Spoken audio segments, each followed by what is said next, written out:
Before we start the meeting, I have a few housekeeping announcements to make. There's no planned fire alarm tests today. If you hear the fire alarm, please leave by the nearest fire exit and make your way to the agreed assembly point, which is at St John's Churchyard off Druid Street. Council security staff will be available to direct you. The public toilets are located off the main reception area, so down that way. There is a refreshment machine to use by members of the public in the waiting area outside the meeting room. Finally, please switch your mobile phone to silent whilst in the meeting room. This meeting has been live streamed on the Council's YouTube channel, so if you address the committee, please do not disclose any information you do not wish to be in the public domain. Members of the public are welcome to film, audio record, photograph, or post on social media the public proceedings of the meeting. I'd ask you to please be considerate towards other people in the room and take care not to disturb the proceedings. If you are filming the meeting, please do not film the audience. You are welcome to use our free guest Wi-Fi at Southwark. There's no login required. And during the meeting, the members of this committee will not access the internet except as it relates to the official business of the meeting. They won't send, receive emails, texts, messages, or post on social media concerning the business of the committee. And I'd also like to remind speakers to use their microphones when speaking, as only the audio from the microphones is captured on the live stream, and not to place their mobile phone devices next to the microphone to avoid interference. Kate by raising their hands to confirm that they can vote.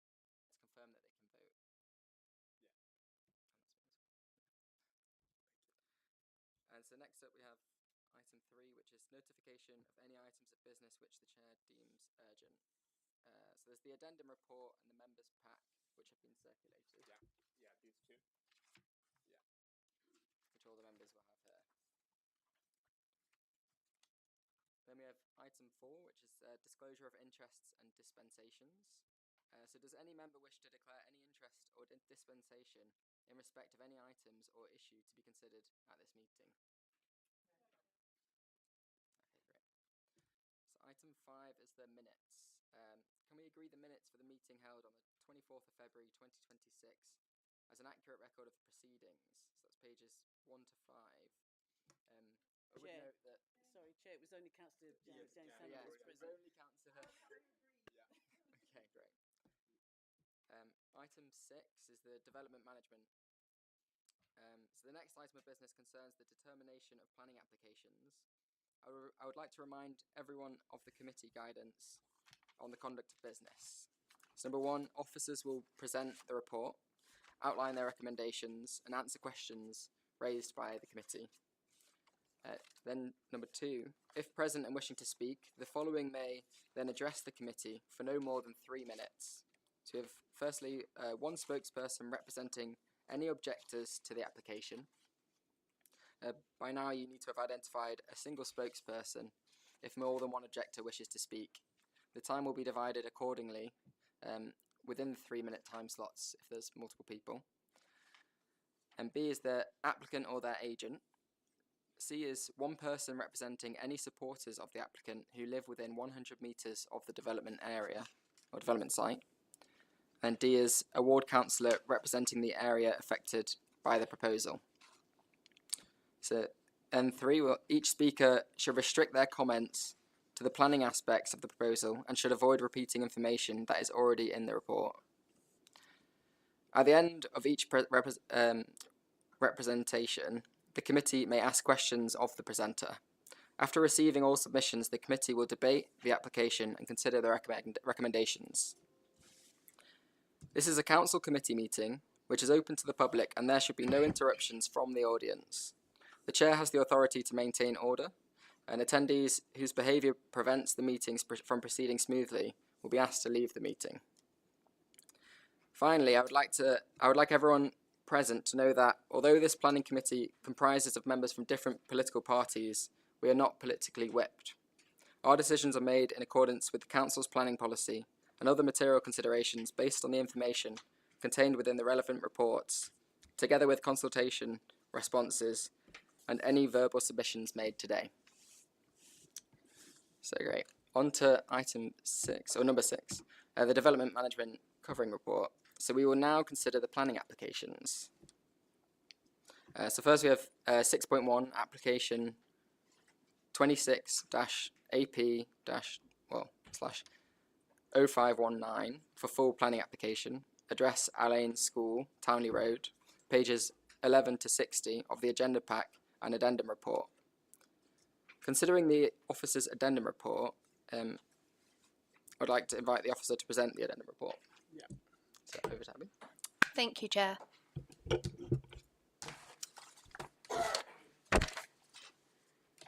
So we have the addendum report, and I would just like to draw your attention to paragraph 5, which is just some additional information from our environmental protection team about the noise levels, confirming why the noise condition has been recommended. And then we've also got at paragraph 6 that the condition for the roof terrace has been amended. So it previously restricted hours of use to 8 AM to 6 PM on weekdays and 9 till 5 on weekends and public holidays. Allowing use at weekends and public holidays has now been removed from the condition at agreement with the applicant. I'll run through that further in my presentation.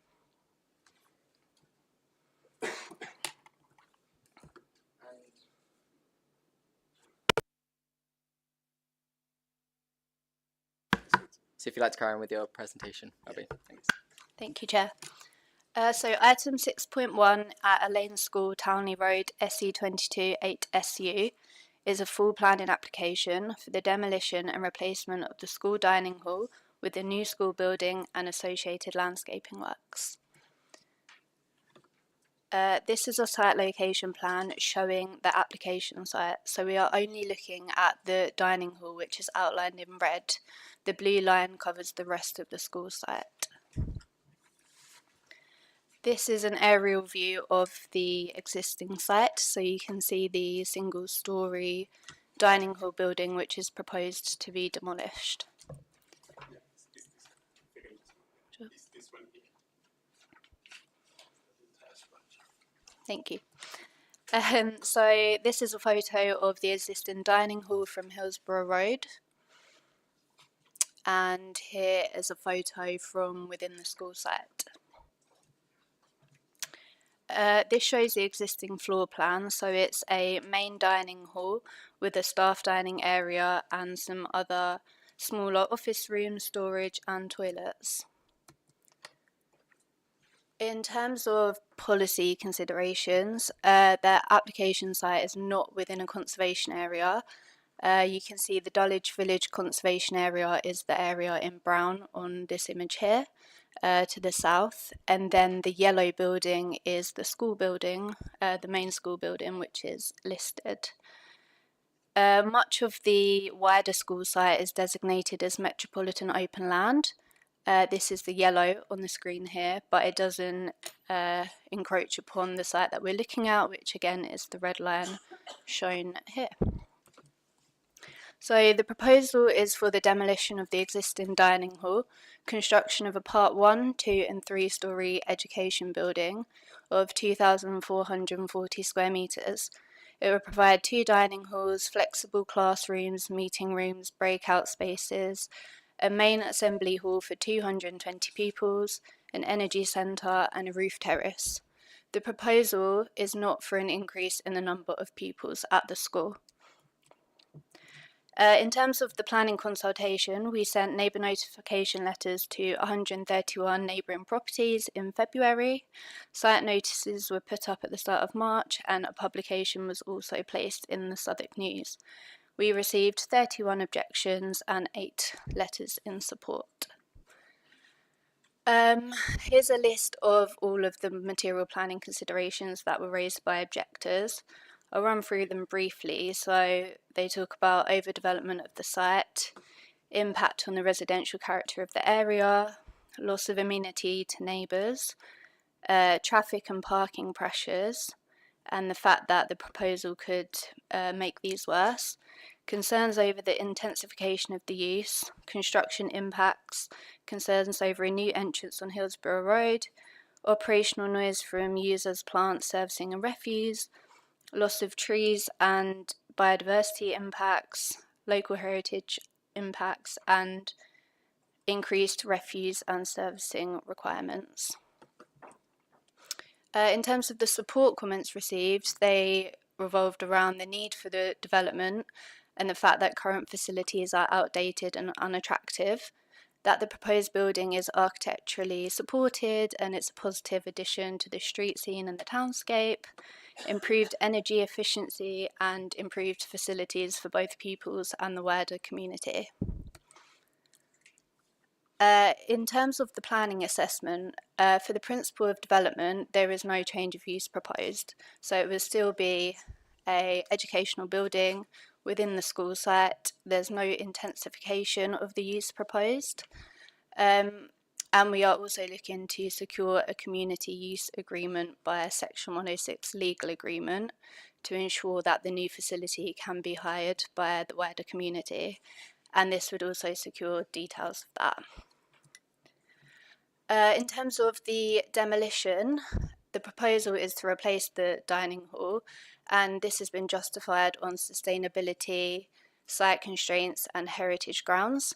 So in terms of sustainability, the existing building can't be retrofitted to meet modern energy or space standards, whereas the replacement building is fully electric, removes gas use, cuts operational carbon, and forms part of a wider decarbonisation strategy for the school. On site constraints, the wider campus, as we saw, is limited by metropolitan open land, so there is little scope to retain the building and provide facilities elsewhere within the school boundary. The building is unlisted, it's not in the conservation area, it's not considered a non-designated heritage asset, and it has limited architectural quality. So in terms of heritage, there is no objection to the loss. Overall, the replacement is of a significantly higher design quality and sustainability performance. This is a proposed ground floor plan. So you can see that the ground floor has a main dining hall, a staff dining hall, and an energy centre, and then some smaller rooms to the north. Upper floor, you can see is considerably set back. There's a green roof and then a range of classrooms. And then here on the top floor is the assembly hall, which has a capacity of 220 people, which is actually smaller than the Great Hall that they currently use, which has a capacity for 350 people.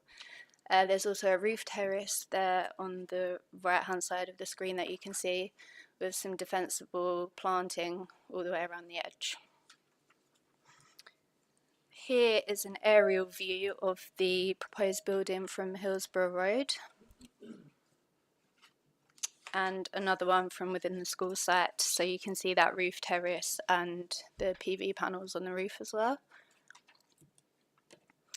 A view from Hillsborough Road of the new building, and a view from within the school site. For the design, we have considered this, and the proposed building is arranged as a 4-stepped volumes to reduce the visual bulk and move height away from Hillsborough Road. The overall height of around 13 metres aligns with other larger school buildings across the wider site. It's a simple and robust architecture with window openings which respond to the uses, and there are large glazed areas to the hallways and the circulation spaces. The new landscaping, tree planting, PV panels and green roofs soften the development and enhance sustainability. It would be larger than surrounding housing, but the massing and setback form ensure that the development sits comfortably within the townscape. The setting of the locally listed school building and conservation area are preserved. We have recommended conditions for final material details, facade details and plant screening details, just to ensure a high quality finish. We have obtained some additional views from what members have already seen. This is an existing view looking west along Hillsborough Road. And then here is a view with the proposed building in place. We've also got this from further back. So again, looking west along Hillsborough Road, that's the existing, and then with the proposed building in place. Having a look at the impact on neighbouring amenity, this is just a view of the nearest residential property, so you can see that it doesn't have any side-facing windows onto the application site. And slightly further along the road, you can see that these neighbouring buildings are sort of at an angle with no direct views either. I've just shown here the separation distances from that flank wall, which doesn't have any windows, which is 15.7 metres and 19.7 metres at different parts of the building. In terms of overshadowing, this is an image showing March 21st, the spring equinox at 11 AM. We were provided with 4 times on this date, and this is the worst case scenario, so I'm just showing you the worst case scenario. This is existing, so you can see some overshadowing onto Hillsborough Road from some of the trees and a tiny bit from the building, but that's kind of within the site itself. If I move on to the proposed, you can see slightly more overshadowing, which goes across Hillsborough Road, but doesn't encroach onto the residential properties or their gardens. So we've concluded that there wouldn't be any noticeable impacts in that regard. I have run through most of this. I would just add that, as noted in the addendum, a condition has been recommended to only allow the roof terrace to be used between the hours of 8 AM and 6 PM on weekdays and at no point during weekends and public holidays. Conditions are also recommended for appropriate noise limits, which was again just explained slightly further in the addendum, and for commercial and kitchen extraction and ventilation details to be submitted when required. As noted, the development does not increase pupil numbers and provides existing school functions. The replacement hall facility has a reduced capacity compared to the existing Great Hall, and the applicants have provided trip generation data, which shows that the trip generation is expected to remain unchanged.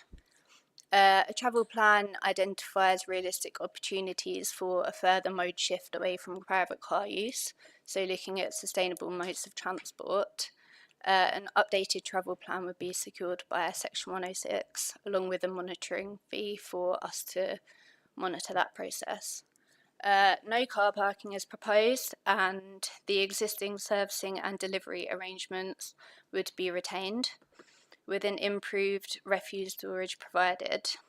Demolition and construction environmental management plan would also be secured by a condition. This image here shows existing trees on the site. There are 14 trees, 10 of which would be removed to facilitate the development. These are 6 Category B trees and 4 Category C trees. Mitigation for this includes the replacement planting of 48 trees across the wider school site. So 18 of these trees would be within the red line boundary that we're looking at, and 30 would be across the wider school estate. That would result in a net increase in tree provision and a long-term uplift in canopy cover across the site. Conditions are recommended securing details of this tree planting and also a hard and soft landscaping scheme. This image here just shows where the trees would be planted on site. So there's 15 circled in yellow there at ground floor and then 3 at roof level. Here is an indicative plan showing the 30 trees to be planted across the site. These would contribute to and enhance the MOL designation. and again would be secured by condition in terms of the details. Biodiversity net gain of 10% would be achieved across the wider school site. Urban greening factor of 0.42 would be achieved, and this is done through the green roofs, the tree planting, perennial planting, and permeable paving. A bat survey was also submitted, which confirmed an absence of bats on site. The scheme follows the energy hierarchy, achieving a 40.2% regulated carbon reduction through fabric first design, full electrification with air source heat pumps, and on-site solar PV at 36.9%. The building would be fully electric with no fossil fuel use and forms the first phase of a wider campus decarbonisation strategy, including future air source heat pump expansion, battery storage, waste heat recovery, and a microgrid supported by additional PV. Carbon emissions are offset via a £14,857.89 Section 106 contribution, and the development would achieve an EPC of A and a design stage BREEAM score of 82.9, which significantly exceeds an excellent rating, and again this would be secured by condition. This is just an image taken from the applicant's design and access statement, which kind of summarises all of those sustainability improvements that I've just ran through. Also looking at sort of the glazing ratio, ventilation, the fabric of the building.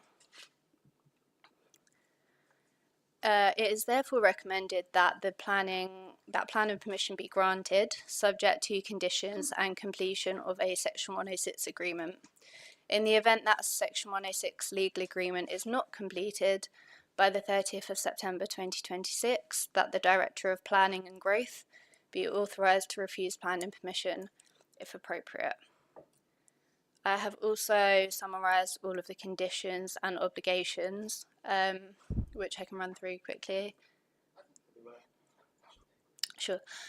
So the first condition is for the permission to be in compliance with the approved plans.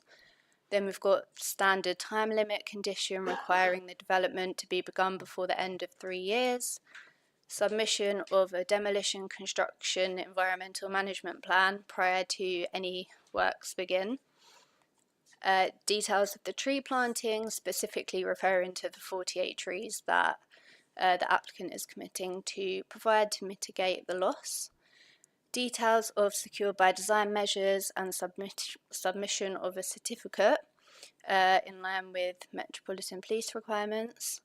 Details of bat boxes, details of facade and window openings, roof maintenance, access and a full safe system, details of the parapet treatment and all external facing materials, cycle storage, and then the hard and soft landscaping scheme.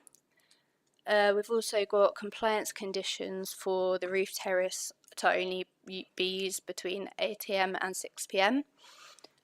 Refuse storage to be implemented in line with the details that have already been provided. So that's the additional area in the existing servicing area. Compliance with plant noise levels, and then submission of a validation test prior to the first use of the plant.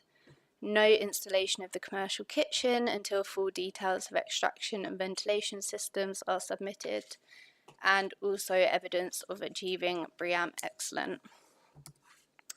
And finally, the Section 106 obligations. So these include a community use agreement. So this relates to the building that we are looking at within the red line boundary, and would include details of the schedule of community use facilities, days and times of availability, access to and right to use the facilities, management, maintenance and costs for the use of the facilities, and a mechanism for this to be reviewed. Submission of an updated school travel plan for this building and a monitoring fee of £2,790. Section 278 works to rectify any damages to the footway, curbs, street furniture and inspection covers. The financial contribution for the remaining carbon emissions, which is £14,857.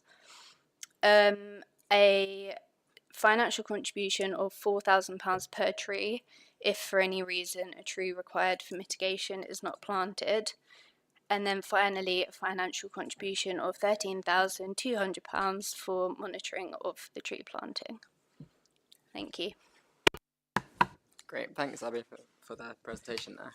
I realise I jumped ahead on the addendum report, but I think it should be fine if anyone wants. That's right. So shall I open it for members if they have any clarifications on that presentation?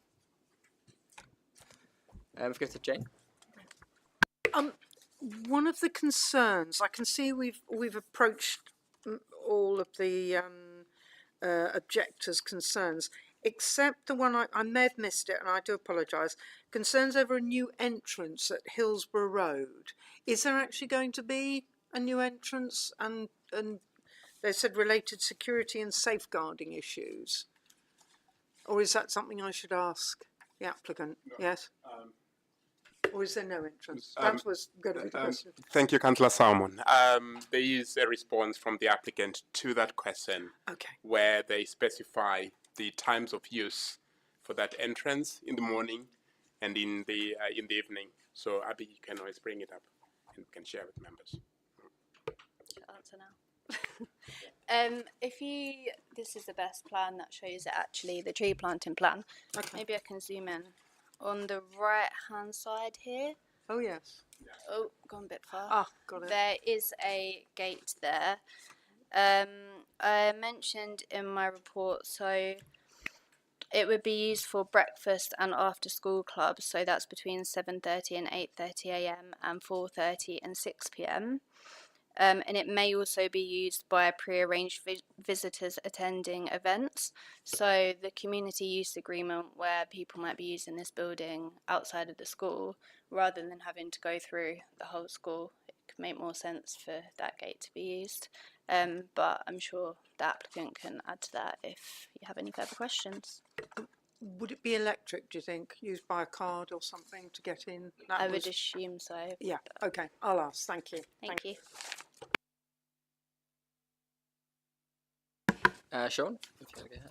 Cheers. I just want to ask, in terms of the secured by design rating, has that been submitted in terms of what sort of certification, what level it would have, or is that to be resolved?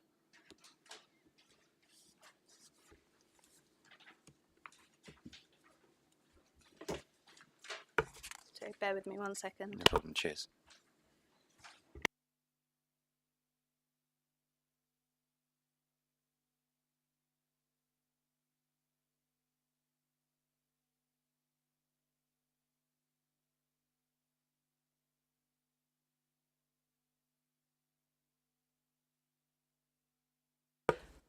So the condition doesn't specifically state what that would be.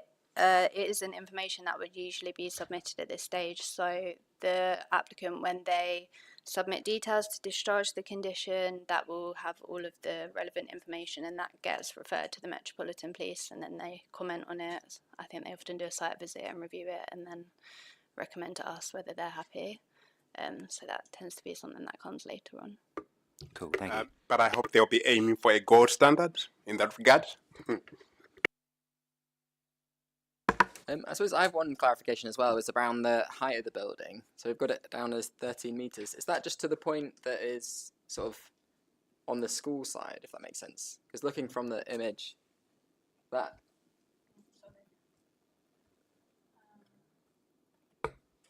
What's helpful? Maybe the aerial view? Yeah, I think the aerial.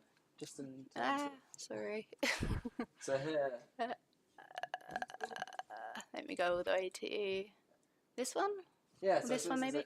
This point there, Mhm. as opposed to. Do we have the heights for those different the other volumes? At all? Probably not.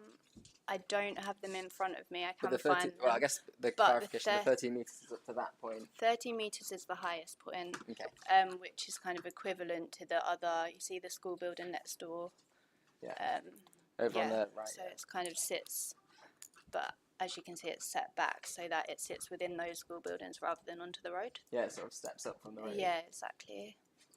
Okay, But if you want the exact heights, the applicant probably knows, or I can find out. okay, great, thanks. Does anyone else have any clarifications? Okay, great, thanks. So then we'll move on to representations. No objections. Yeah, That's it. so objections next. So are there any objectors here? I have a registered speaker with Catherine Tucknett. Ah, great. And also have a Robin Weaver as well. Just Catherine, okay. Great, if you'd like to come forward, please. So I will do your timekeeping. Okay, great. So we can just ask him to confirm your name. And then we'll give you 3 minutes. Okay. So yeah, if you could just confirm your name on the microphone, and then you'll have 3 minutes, and we'll start after that, and I'll let you know when you've got 30 seconds left.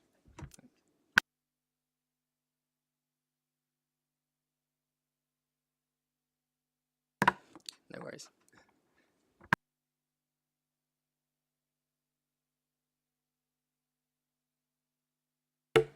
Okay, great. Yeah, my name is Catherine Tucknett, and I live in Hillsborough Road. Ready? Yeah. Thank you, Chair and members of the committee. I am speaking on behalf of neighbouring residents to urge you to refuse this application. What is presented as a reasonable school upgrade is a gross overdevelopment. If there is to be no increase in pupil numbers and no increase in events, why is this building so big? Lanes have a proven track record of never enough.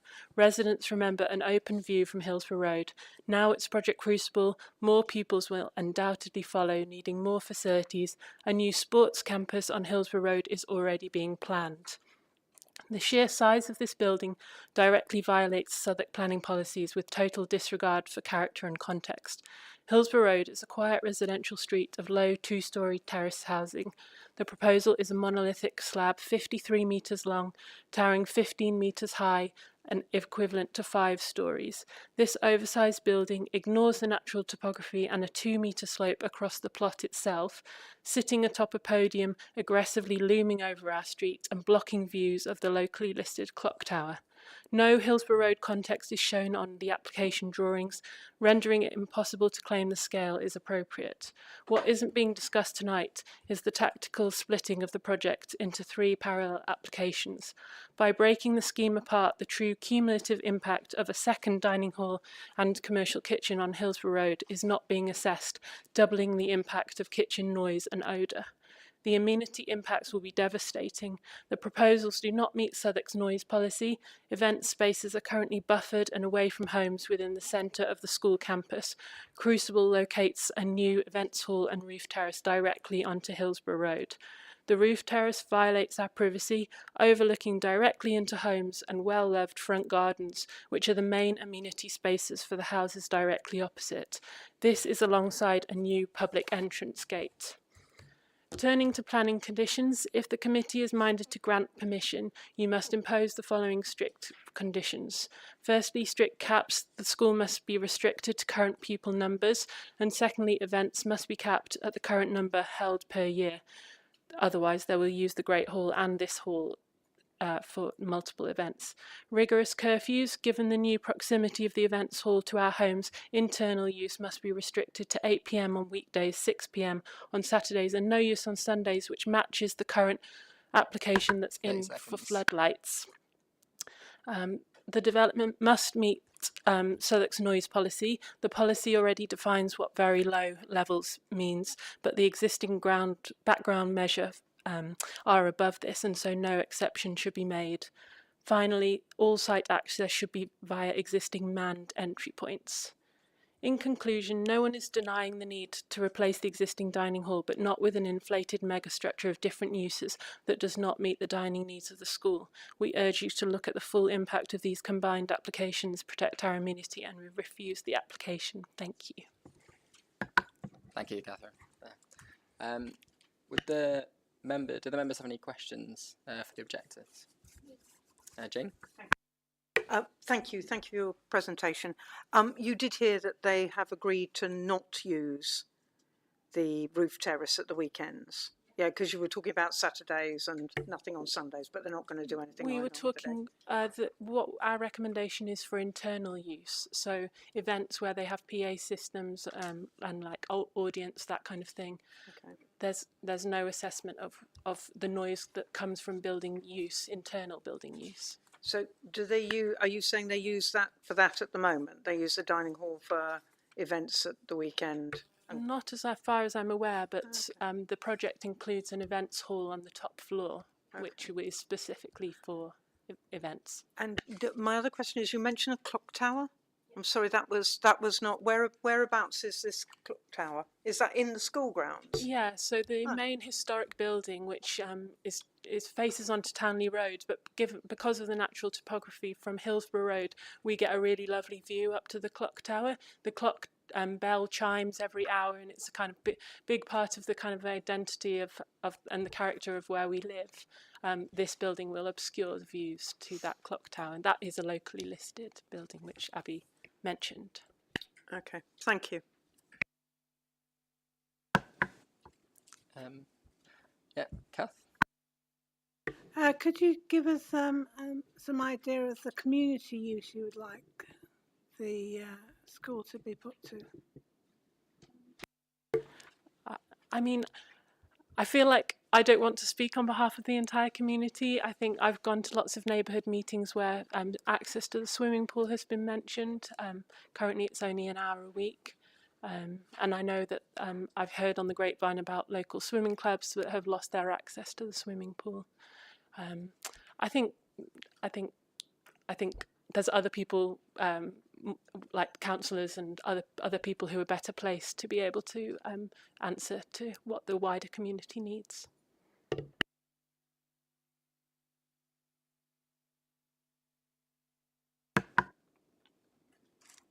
Do any other members have any questions?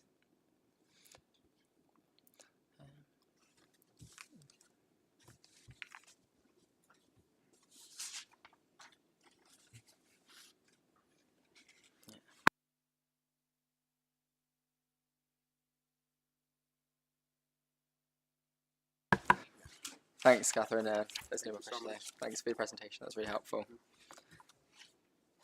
So next up, I'll invite forward the applicant or agent. So we have registered speakers Guy Collins of Alleyne School, Oliver Coleman of Rolf Jude Planning, Susie Legood of AHMM, and Stephen Jepson of Hadrian Consulting. If you'd like to come forward.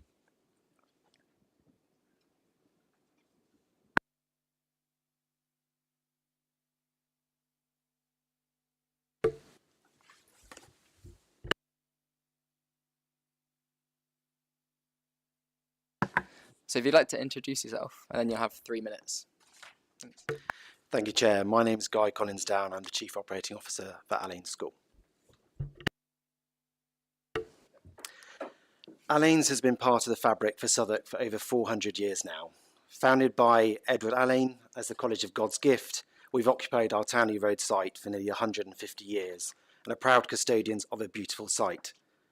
Project Crucible is a once-in-a-generation investment in the future of education at Alleyne's. The challenges facing young people today, from artificial intelligence and climate change to increasing pressures on mental health, require learning environments that are more adaptable, sustainable, and supportive than those designed in previous eras. We believe we have a responsibility to prepare our students for an uncertain future with confidence and resilience. The application before you is central to that vision. Our current dining hall has served the school well for almost 65 years, but was built for a different age when the well-being of pupils wasn't as high as a priority as it is now. And in fact, it's a negative daily experience for pupils who have to eat their lunch in shifts in this crowded, noisy space. This project delivers 5 key benefits. First, education. It creates flexible, modern teaching spaces, calmer and less cramped, that support evolving methods of learning which involve more individualised spaces and breakout, all while staying within our existing footprint and avoiding encroachment on the wider estate, the majority of which is metropolitan open land. Second, student well-being. By expanding and improving dining provision, we can transform one of the most pressurised parts of the school day. The new facilities will provide calmer, less congested spaces where people can eat, socialise and move on to activities without unnecessary stress. Third, sustainability. The building is at the heart of our decarbonisation strategy. It will achieve BREEAM Excellent standards, an EPC A rating, enable fully electric catering and establish a new energy centre that supports our ongoing site-wide decarbonisation. Fourth, reuse and stewardship. The new Assembly Hall allows us to repurpose existing spaces, creating an improved library in our Great Hall and expanded sixth form study areas to meet the future curriculum, all while ensuring our estate is used as efficiently as possible. Finally, community.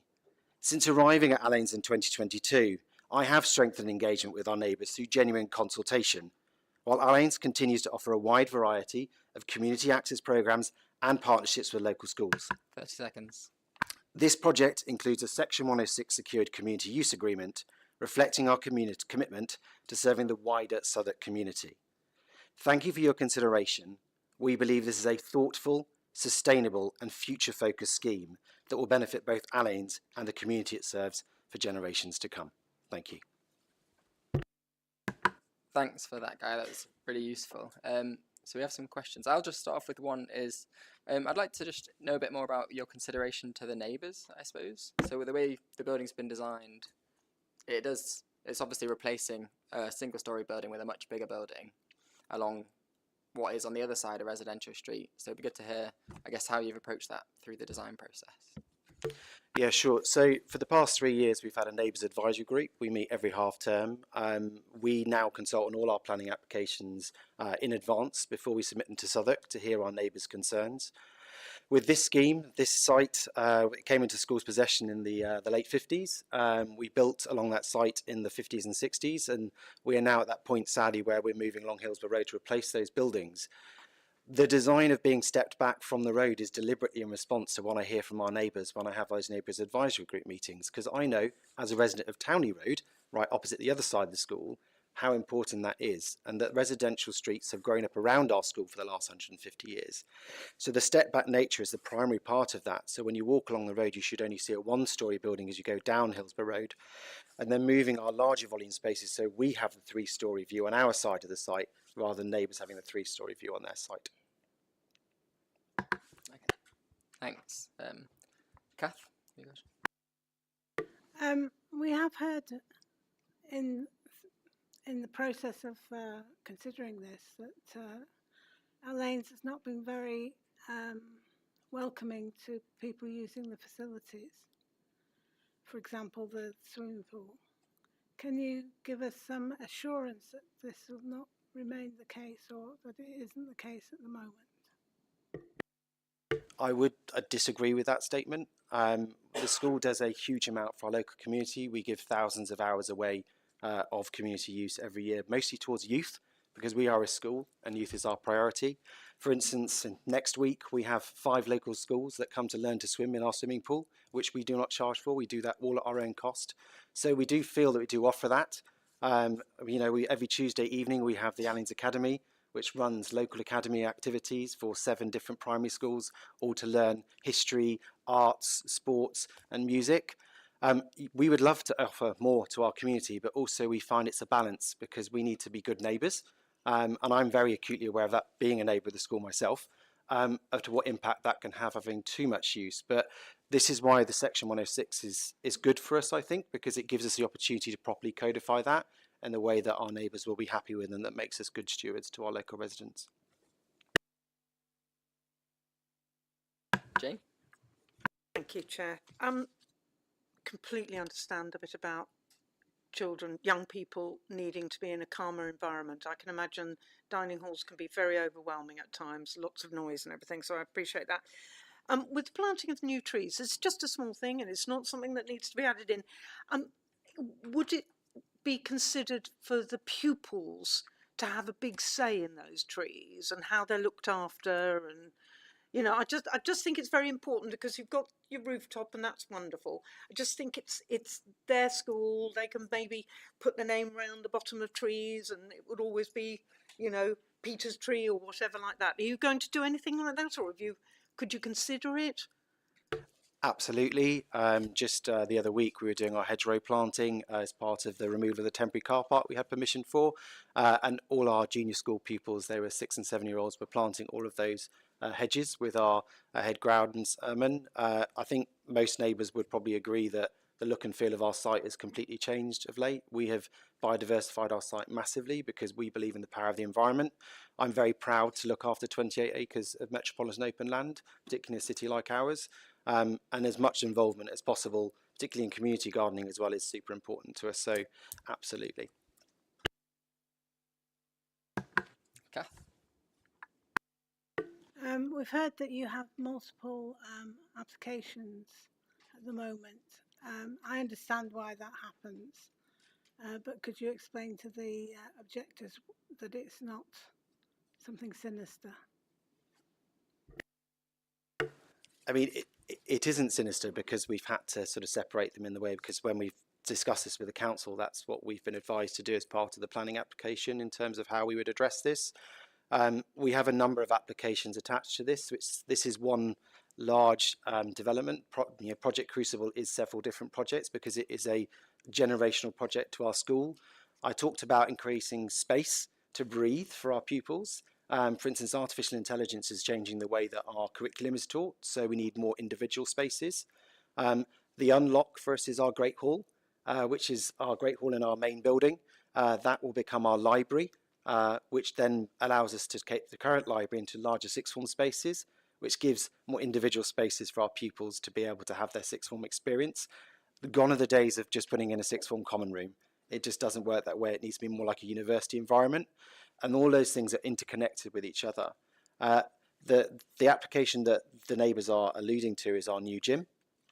Again, it comes back to our point about education and having children have a nice experience in the dining environment, is we have to get those pupils through in a decent amount of time whilst also having space to breathe. So as part of the temporary works, and again, instead of building a giant marquee on a metropolitan open land for 2 years while we build a dining hall, we are using our new gym, which is exactly the same size as our current dining hall, to provide our temporary dining. And post the project, we'll be able to use that for our lower school pupils, which means all our pupils can eat at 1 o'clock, which to us is super important because it means they can then go to their activities at 1:30 without being stressed. And then gut health, mental health, and the evening and the afternoon learning is super important because of that, because they're able to be able to have that experience. So that's why they're all connected together. And this is the result of that, and the unlock is the Great Hall. Andy? Could you tell me a little bit how you envisage any new building being used at weekends and on public holidays? Sure. So the assembly hall at the top of the building, which is the area probably of most concern, is replacing our Great Hall. The Great Hall is in the centre of the site, accessed through the main building at the front. That's the one that Abby alludes to, has a capacity of 350. The new hall has a capacity of 220. It is properly acoustically separated in terms of all the walls and the treatment that we've done to that building, and there was the reason why it's set back and why we're willing to accept those conditions over weekend use. We already have our Edward Alleyne building, which is our main theatre. That is the primary facility that gets used in evenings and weekends. So we expect the assembly hall at the top to be used in the same way our Great Hall is used presently. I have a question on, I guess, pupil numbers, because that's something that has been raised by the objectors, a concern that this is a sort of move to increase the pupil size. And I think you've alluded to it a bit in terms of giving students more space, but can you just give, I guess, some assurance about that this isn't a way to grow pupil numbers, because you have multiple new classrooms in here, so it'd be good to understand how that fits into the wider site.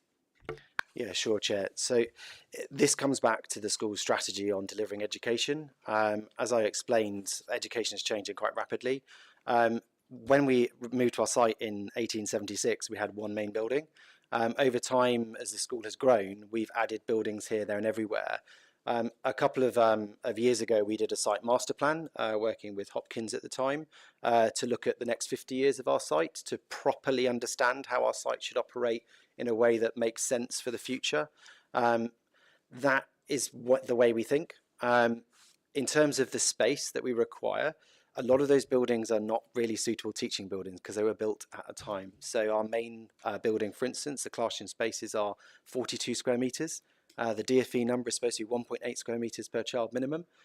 This new building actually provides teaching spaces that meet those requirements, and then we'll be moving those existing teaching spaces into uses for sixth form requirements and also our general operations. So this is really not about pupil numbers. This is about providing space to breathe for our current pupils and to be able to deliver a modern curriculum which is suitable for the children that we have in our school today.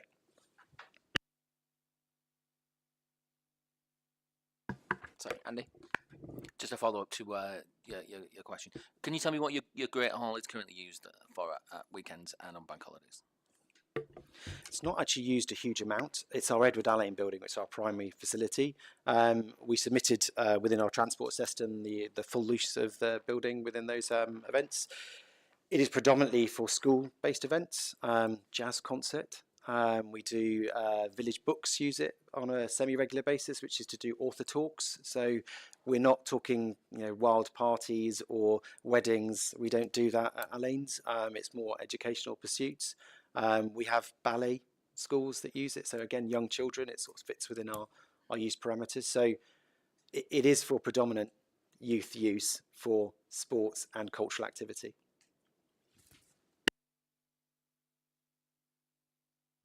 I'll go to Sean first. And then you. Cheers. Thank you. I just want to ask, in terms of the condition 13 about the no use of the weekend, would you envisage that potentially reducing any youth use or community youth use? For the roof terrace, no, because a roof terrace sort of gives you indications that it would be an evening event where you go out and might have a glass of wine. That's not the purpose of this. It's a learning environment. As our site has evolved, one of the things that I've noticed is we don't address the city.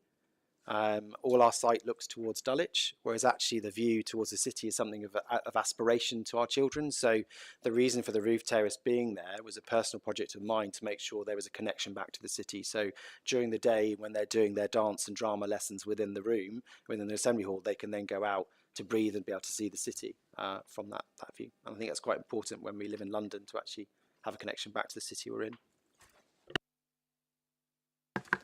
Lee? Thank you, Chair, and thanks for that. One of the other concerns expressed was that around the kitchen noise and the kind of noise coming from there. Are there any kind of reassurances you can provide there? Sure. So that's where our kitchen is now, in a 1960s building with single glazing, old air conditioning units on the ceiling. So this is a modern building built to very high BREEAM and EPC status with proper attention to detail on all the noise and ventilation standards. We've agreed to the conditions that the planners have suggested in terms of noise and validation, and we feel we've gone above and beyond in terms of the mitigation. And you alluded earlier to our other applications, even our temporary kitchen, we've gone above and beyond for that one in terms of what we suggested for noise attenuation, at our additional cost to make sure that we're not a nuisance to our neighbours. And a question I had actually that goes back to one that Sean asked previously was about the what secure by design sort of target standard you're aiming for. If you could talk on that. Alleyne's is one of the best schools in the country, so I would hope we'll be aiming for the top level. My background is in school design. That's how I started in building schools for the future, and I believe powerfully in secure by design, and that is why the gate is where it is. So it enables us to be able to offer a more secure building environment, because safeguarding is our primary concern with children, and that's why security of our site is super important to us, and indeed why our lodge project was built last summer to create a new line and that as well. So that's top standard. Kath? Just on the gate, it will be an electric gate monitored by security staff. Fully access controlled gate with visible camera to make sure that we can check who, and also by ID badge, which is how our site operates presently at the moment, monitored by our lodge on Townley Road. Any further final questions? Okay, great. Thanks, Guy. Thanks for your time. Next, I'll go to supporters. So this is, does anyone present living within 100 metres of the development would they wish to speak in support of the application? So we haven't had anybody contact us previously, and it doesn't seem like there's anyone here. Okay, great. And then finally, we have ward councillors. So if there are any of the ward councillors who'd like to speak, I believe George. So Councillor George Grimes. Oh, Grime, sorry. If you'd like to introduce yourself, and then you'll have 3 minutes, and I'll let you know when you've got 30 seconds left. Thank you, Chair. Councillor George Grime, Goose Green Ward Councillor, speaking in support of the objectors to this application. I think the committee needs to be very mindful of the fact that this is a huge building. This is equivalent, if it was a block of flats, it would be a 5-storey building. And you have got, on page 25 in front of you, you've got a view down Hillsborough Road, which shows the bulk of the new building overlooking the houses on the right-hand side. We don't see the houses behind the trees, but that's where my constituents live in their 2-storey terraced houses with this roof terrace overlooking. So it's good that you've got this image to see it in relation to the rest of the in the rest of the road. And if you were to look at going back to page 19,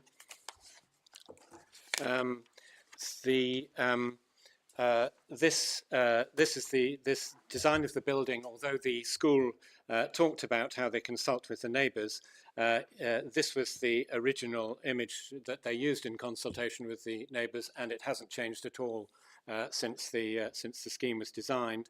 And of course, although it's talked about as being stepped back, a significant part of the frontage of the building as it looks onto Hillsborough Road is not stepped back at all. Part of it is the bit with the roof terrace isn't stepped back. It's very close to the road.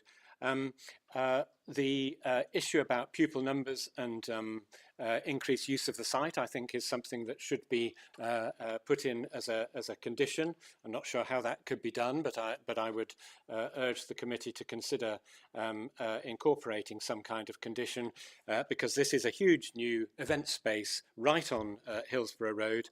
It is argued that there is no increased use or increased travel numbers or any increase in anything, but that strikes us as strange, and I think that the committee should look at that issue. Very keen to have conditions around community use, and I think that's a very welcome potential side effect if planning permission is granted. It's great that we've been able to make progress and have the weekend use of roof terrace restricted, which was not in the plans of a few days ago. And I would urge you to look carefully at the issue of noise, which I don't think is fully covered in the discussions that we've had. Noise from plant, noise from kitchen equipment, and so on and so forth, because we are having a huge focus of catering activities in this building and a little bit further down the road where there's going to be additional commercial kitchen facilities. Your time there, George. That's all. Thank you. I felt like you were wrapping up there, so I'll just let you finish off. Do any of the committee members have any questions for George? I suppose I have a question in terms of, I don't know if you looked at the addendum in terms of the clarification on the noise, because I believe there is a condition on all the facilities being checked before they go into use. If that brings any sort of comfort to you in terms of concerns around the noise? Well, I must admit, Chair, I don't really understand what is written in those paragraphs. My initial understanding was that we're allowing the school to breach Southwark Council policy on noise. And if we are, I don't think we should. If we're, I suppose I just don't understand how it is considered appropriate to have the level of noise that is set out, and if if anything could be done to reduce the amount of noise that the neighbours suffer, then that would be great.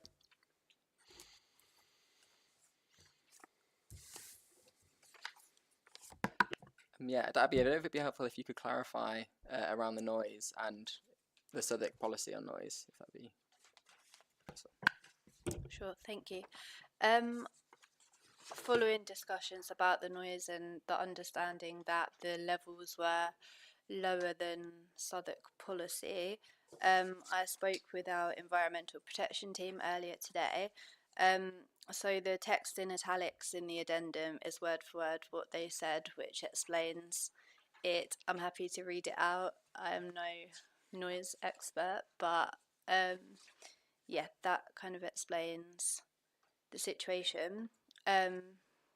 So the submitted assessment identified very low background sound levels of 36 dB LA90 during the daytime and 32 during the nighttime at the nearest noise sensitive receptors. Under Southwark's standard approach, the specific sound level should be at least 10 decibels below the background to minimise the risk of noise creep.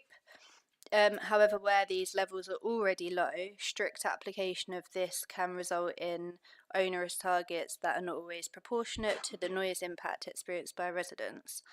Therefore, in this case, the proposed noise limit of 30 decibels remains below the measured daytime background level and only marginally below the nighttime background level. The assessment demonstrates that the resulting plant noise would be at a very low absolute level and would not materially alter the existing acoustic environment.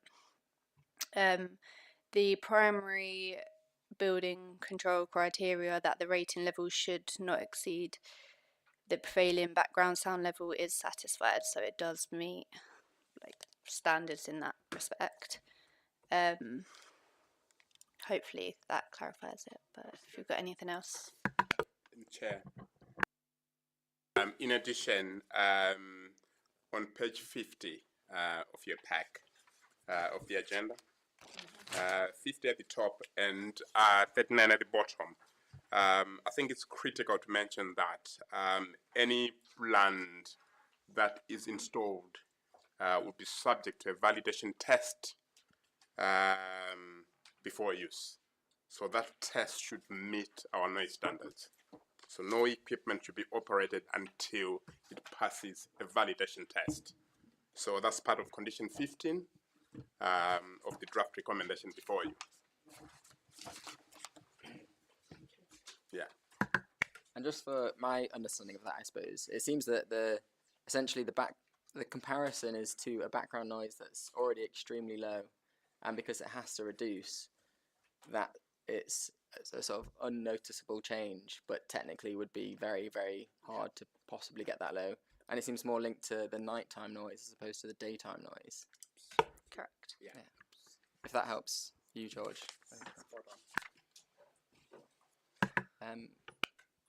Does anyone have any more questions for George? Thank you, George. So next,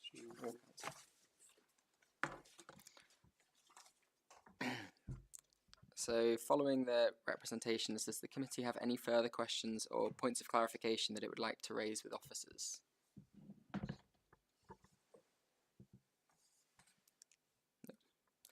No. Would any member of the committee like to speak further on this matter? Okay. In which case, I suppose we should move to proposing a motion.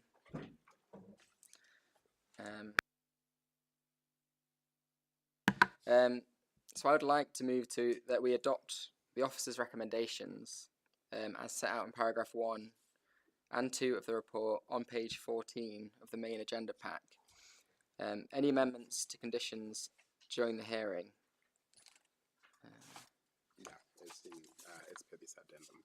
Okay. Yeah, it's per the addendum. So as per the addendum. Yeah. So condition 13. Yeah. So condition 13, terrace use. Should I read through that? So as existing as is, the hereby approved roof terrace shall only be used between the hours of 8 and 6 p.m. weekdays and 9 and 5 p.m. weekends and public holidays. And as amended, the hereby approved roof terrace shall be used between the hours of 8 and 6 p.m. weekdays only, and at no point during the weekends and public holidays. So the reason, following discussions with the applicant, it has been agreed to further restrict use of the terrace in the interests of neighbouring amenity.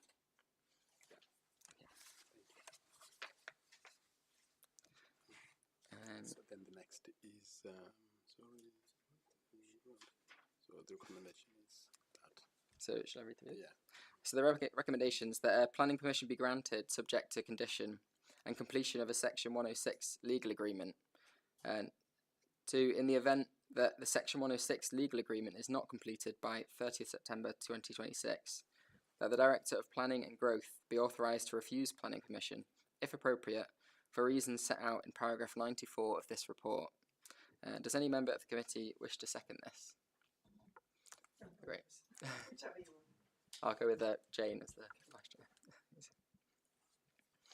And before the committee proceeds to the vote, any member of the committee can propose an amendment. So would anyone like to propose an amendment? No. Okay, great. Then we'll go to vote. We will now move to the vote. I will call on the voting members of this committee to vote by show of hands to indicate if you are in favour, against, or that you wish to abstain on the motion. So for those in favour of the motion,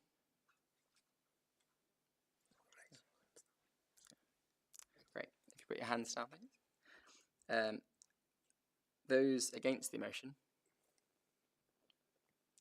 and those abstaining from the motion. So the motion is carried. The application is granted. Yeah. Okay. Yeah. So. Thank you very much. Yeah. Yeah. Thanks. If we take a 5-minute comfort break before the next piece of the agenda.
which is application 26-AP-0344 for full planning application, address 67A Upland Road, Southwark, SE22 0DA, pages 61 to 85 of the agenda pack and addendum report.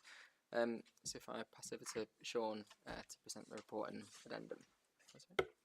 Would you like me to start with a addendum report, Chair? I think you can do if you want. If you feel I'll briefly give you an overview and I'll point out in the presentation where there's been changes made. Yeah. So on the addendum report, we're looking at pages 2 to 4. So the first item is paragraph 11, which is clarification on the site history. It sort of adds some detail that's reflected on the public planning register and within the submission. So it's not considered that's new information. It's added to the report in the interest of completeness. Moving on to paragraph 22, there's some text set out. So it's actually at the bottom of the paragraph. The text in italics, that's taken directly from the applicant's design and planning statement, section 3.1, and that just clarifies the applicant's intentions and justification for the proposed development. It's not considered the additional wording introduces any information. It just takes it from the submission pack and puts it into the officer report, again for completeness. Lastly, the green roof. I've been in discussions with the applicant and they raised concerns that having a green roof that focuses on wildflower planting requires maintenance more frequently. So we have omitted the requirement for it to be wildflower planted, so it allows the applicant some more flexibility on the species mix.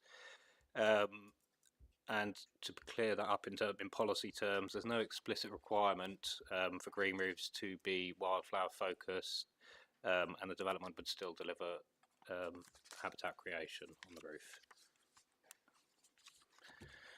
Moving on to the presentation, this is a scheme at 67 Upland Road. It's a full planning application for the demolition of the existing garage and construction of a two-storey building to provide ancillary accommodation to the host dwelling house, which is to the rear. That's 67C, also known as Niwa House. So in terms of the host dwelling house context, as I've said, it lies at the back of the site. It's a modern award-winning backland development and it's built to serve a family with accessibility requirements. The planning application reference number is listed there. The proposed outbuilding / garage is also designed to meet these families' accessibility requirements and the scheme architect has been retained. So in terms of the site location plan, the main dwelling house sits to the rear. That's edged in blue on the plan. I'll zoom in slightly so you can see that. And the garage site sits to the front of the site, adjacent to the communal access passage, and the property is on Freehan and Upland Road. Just for clarification's sake, I think it's worth going around some of the numbering and the street layout. So where you can see my cursor here, these are the properties on Freehan Road. Now you'll note that it goes from 20 to 28 and then jumps to 67. That is 67B Upland Road. The application site is known as 67A Upland Road and the dwelling house to the rear is 67C. And then, yes, to the left of the application site is 67. Here is a satellite view of the site, so you can see the main dwelling house to the rear. It's a single story and basement story structure set across a wide footprint, and you can see the garage at the moment set sort of frontwards on the street elevation on Upland Road. Here are the proposed floor plans, so you will see that the garage is being retained at ground floor level, albeit it is being set forward slightly. I'll get to that in greater detail. There are two doors proposed, so when you come into the garage there's one door on the side here and there's an additional door to the lobby which takes you up to the first floor. There is a bathroom at ground floor level, and this area in the top left of the plans where my cursor is moving now is where the lift is. Sorry, moving on to the upper floor, so you'll see where the lift arrives, lines up with the floor below, similar with the staircase. There's some storage space there, there's a room at the back of the property, and there's a room at the front. The roof structure of the proposed building is stepped to the rear, so it's the highest point of the step is where my cursor is now and is currently moving. Then it steps down again and steps down again. The front roof is also pitched, so it pitches down on this side where my cursor currently is, and the highest point is on the shared access passage adjacent to 67 Upland Road. The plan on the right shows a site location plan in terms of the wider context. So you'll see here's the properties on Freehan Road, here's the infill development known as 67B Upland Road, and 67 Upland Road lies to the left of the application site. Here is the proposed front elevation from the street, so that you'll see the glazing there. You'll see, as I described, the roof pitches down to the properties on Freehan Road. There's a lower measurement here, 3.1, which shows where the lowest pitch, where the backed roof form is stepped down, and like I said, it pitches up to the highest point on the shared access passage. On the side elevation, this is the view facing the communal shared access path down the side of the application site. So the door to the right is the door that I previously said goes into the garage. The middle two double doors take the bins that are currently on the street frontage and places them in here. So this is solely for the application's property itself, the main dwelling house. That doesn't affect the bin arrangements for any other properties. And here's the door into the upper floor, or the entrance lobby, ground floor toilet, and the lift and stair call up to the upper floor, and the ancillary accommodation. So sorry to interrupt you. Which way is that one looking? So this faces into yeah. the communal access passage. So if you look in the top right, it's quite small, but I've sort of tried to keep a key of the view you're looking at. So that is in the shared access passage. So if I go back, that's this elevation here. So the direction my cursor is moving, so to the right, that is the view you'd see there. So those views are into the shared access passage. This is the rear elevation. So this will be the view. Obviously there's no perspective to it, but if you stand in the garden of 26 Freehan Road, that's where you will see this elevation. So this shows the stepped roof at the rear, so 3.1 meters, 4.2, steps up to 5.4, 5.5, and then you can see the roof form at the front is slightly higher, so that begins at 5.4 and pitches up to 6.8. This will be the view for the properties on Freehan Road. So you see the additional story here. You can again see the step roof form. So the lower roof form is stepped 3 times, and it pitches down to the properties on Freehan Road. In terms of public consultation undertaken, the application was site noticed twice following amendments, so the dates are there. So the first set of public consultation ran for 3 weeks. The second set following the amendments was for 2 weeks. Similarly, neighbour letters were sent, and the case officer, myself, undertook a site visit on the following dates, and it's worth noting I was on site again yesterday with members. In terms of the public consultation responses received, there were 7 objections received. These relate to, so these top ones are in relation to neighbouring amenity, impact on neighbouring amenity, so that's loss of openness / sense of enclosure, concerns over overdevelopment of the site, concerns over daylight and sunlight, concerns over garden overshadowing, concerns over privacy. Additional concerns were raised over the accuracy of the existing plans, parking stress, design quality, loss of trees. There was concerns over the ancillary use of the property, concerns over the materials used, concerns over the potential for a new dwelling house or the unit itself to become a self-contained dwelling house, and there are additional concerns raised over access and party wall matters.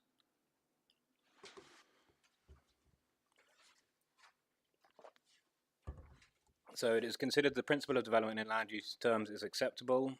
Neighbour comments, as I've said, did raise concern over whether the garage / outbuilding can be considered ancillary.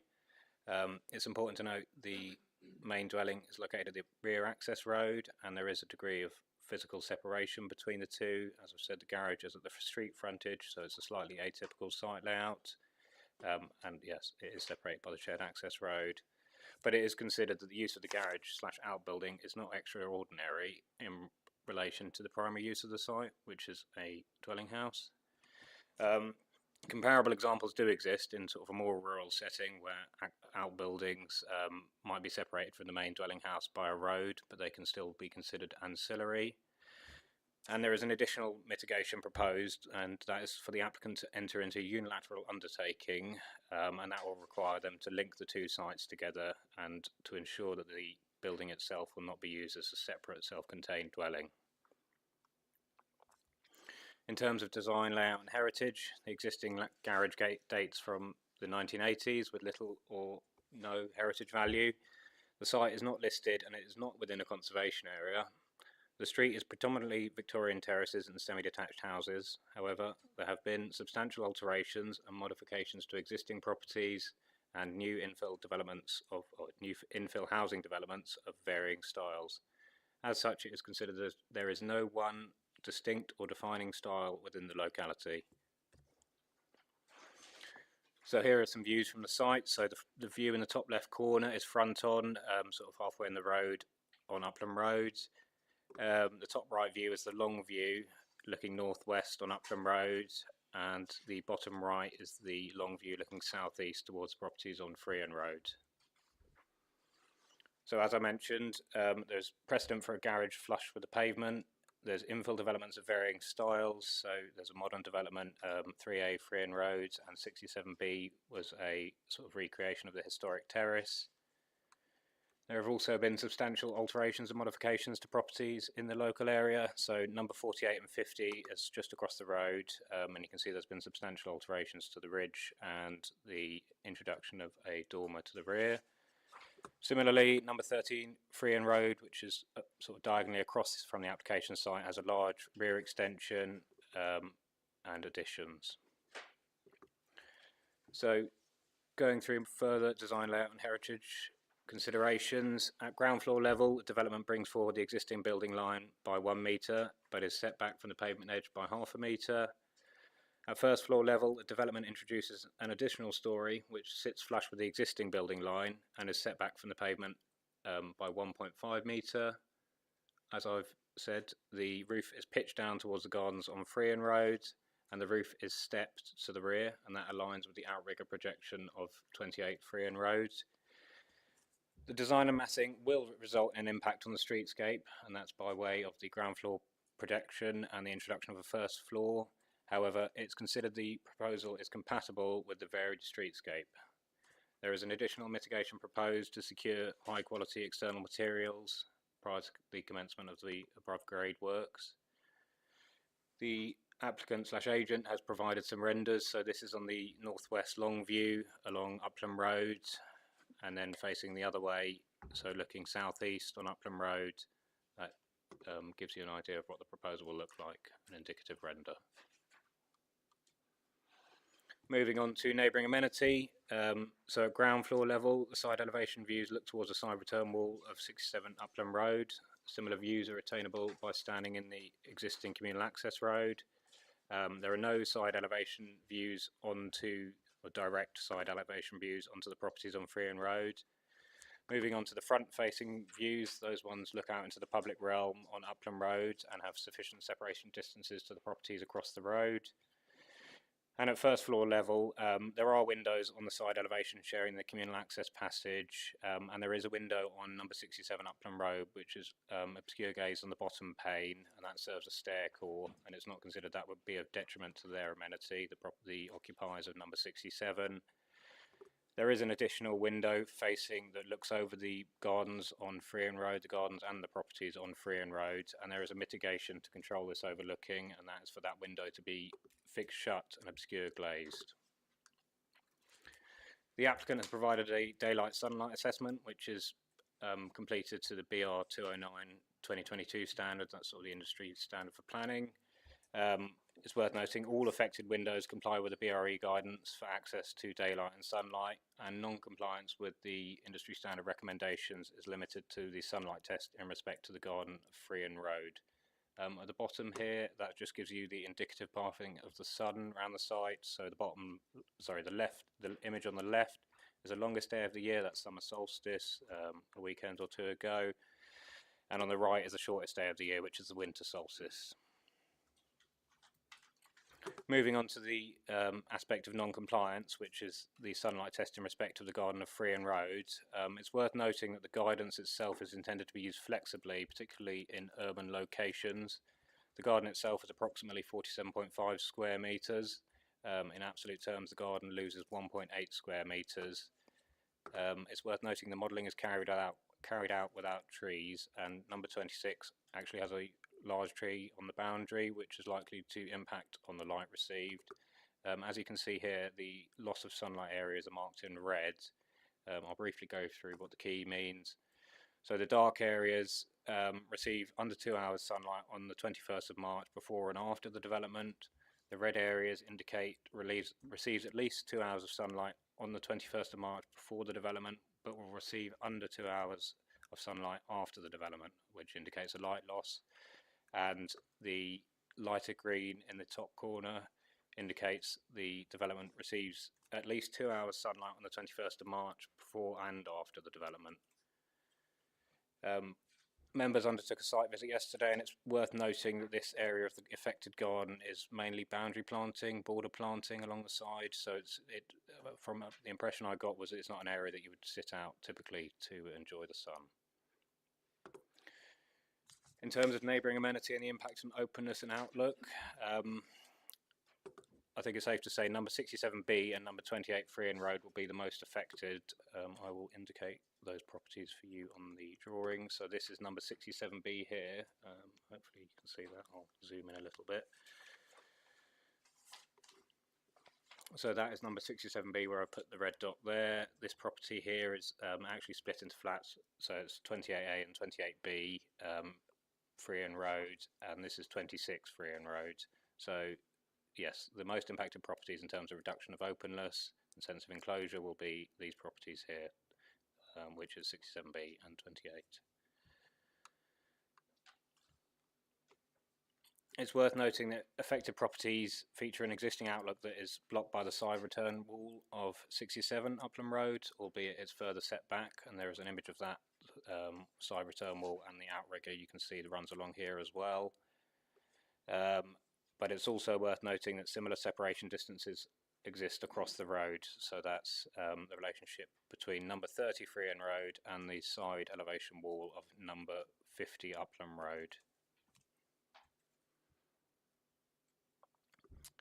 I'll mention it again, the roof is pitched down towards the gardens on Freehan Road, and the roof is stepped to align, so the step roof massing to the rear aligns with the outrigger projection of number 28 Freehan Road. So this is this part that sticks out of the structure on Freehan Road, so that line is sort of drawn across like that. And yeah, there's a section drawing there which indicates how the roof will be pitched down at that point. Additional examples of built form and their relationship with neighbouring properties were provided within the submission, and all comparables provided were located within SE22, the same postcode area as the application site. So here are some examples here. These are just more examples of similar separation distances in relations to rear-facing windows and the built environment and built structures. The application references are here, so these are all things that have been built sort of over the last 12 years or so. Moving on to biodiversity net gain, arboriculture and landscaping. The application site contains no trees. There is one tree to the rear of number 26 Freehan Road. However, the tree is not protected by tree preservation order or is protected by way of being in a conservation area. The applicant has provided an arboricultural impact assessment prepared to the industry standards, that's BS 5837, and the Urban Forester, the internal consultee, has recommended a planning condition to ensure foundation design allows for future tree growth. It's worth noting, as the tree is not protected, overhanging branches can be trimmed back without the need for planning permission. The proposal includes a green roof, providing some degree of visual relief for the properties nearby and views from the southeast in the public realm. The green roof will also help reduce surface water runoff, so it should be noted the existing garage is non-permeable for the entirety of the site, and then in front of the garage there's hard standing. The scheme is, however, biodiversity net gain exempt, but will deliver biodiversity improvements via the green roof. So there's mitigations proposed, so that's a condition for the foundation design to accommodate the growth of the tree in the neighbouring garden, and condition for the green roof to maintain and retain It should be noted that that was the condition I was discussing in the addendum report, so that was a removal of the requirement for it to be wildflower focused in the interest of reducing the maintenance frequency. Moving on to other matters, so in terms of transport and highways, there's no material change to highway or pedestrian user safety anticipated. In terms of air quality, the development meets the air quality neutral exemptions set out in adopted guidance. Noise and vibration is expected to be that of a typical enjoyment of a dwelling. Fire safety, the applicants prepared a planning fire safety strategy that addresses the requirements of planning policy. In terms of energy and sustainability, although the building is being demolished in its entirety, the new development will be constructed to the latest iteration of building regulations. That meets the B lean in the hierarchy. And then in terms of ground conditions and contamination, there's an additional mitigation proposed, and that's a condition sort of in the event of unexpected contamination. Details are submitted to the local authority for review and for a remediation scheme. Overall, the officer recommendation is to grant subject to conditions and the applicant completing a unilateral undertaking. I'll just run through the planning conditions and the heads of terms. So you've got the standard approved plan, so construct in accordance with the drawings as submitted. You've got the standard 3-year time limit for implementation. You've got the foundation design, and that's to accommodate the growth of the tree. You've got the external facing material samples to ensure the external facing materials are high quality and respond positively to the streetscape. You've got the obscure glazing condition, that's the first floor rear window that overlooks the green roof and the gardens and properties on Freehan Road, and that is for that to be fixed shut and obscure glazed, and that will protect the amenity of those properties. The green roof, as I've said, is a condition for it to be maintained and retained in perpetuity, and there's the condition on unexpected contamination. And then going back to tying in the ancillary use with the main host dwelling to the rear of the site, we will ask the applicant to enter into a unilateral undertaking, and that will link the two sites to ensure that that building cannot be used as a self-contained dwelling.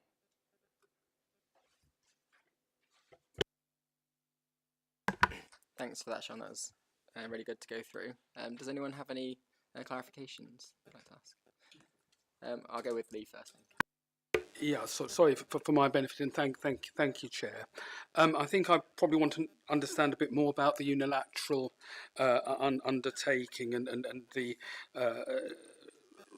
request for the dwelling to remain ancillary to the dwelling house and not to be used as a separate self-contained accommodation. I suppose I just want to know, is that enforceable in that, can it prevent future applications? Is that in a future application to convert into a self-contained dwelling?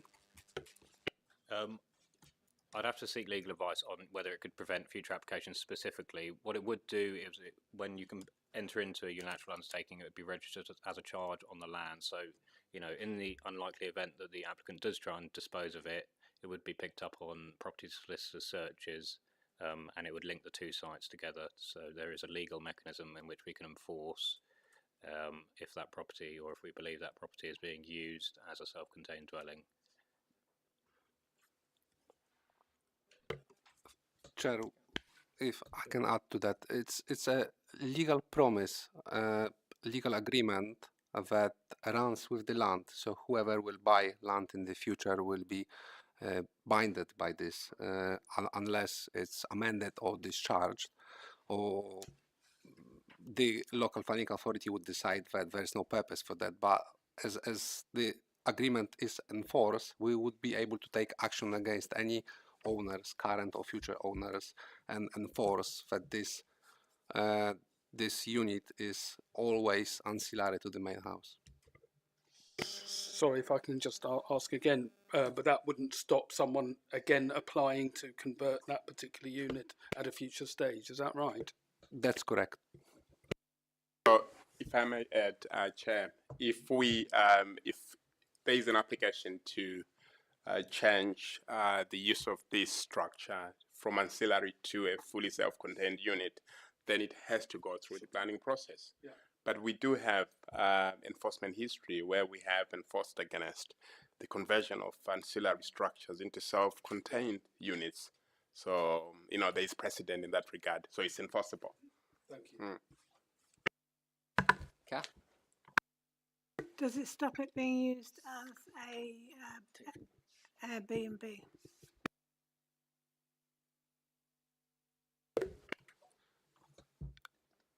As I understand, it wouldn't, because Airbnb is a self-contained unit, so people can live there.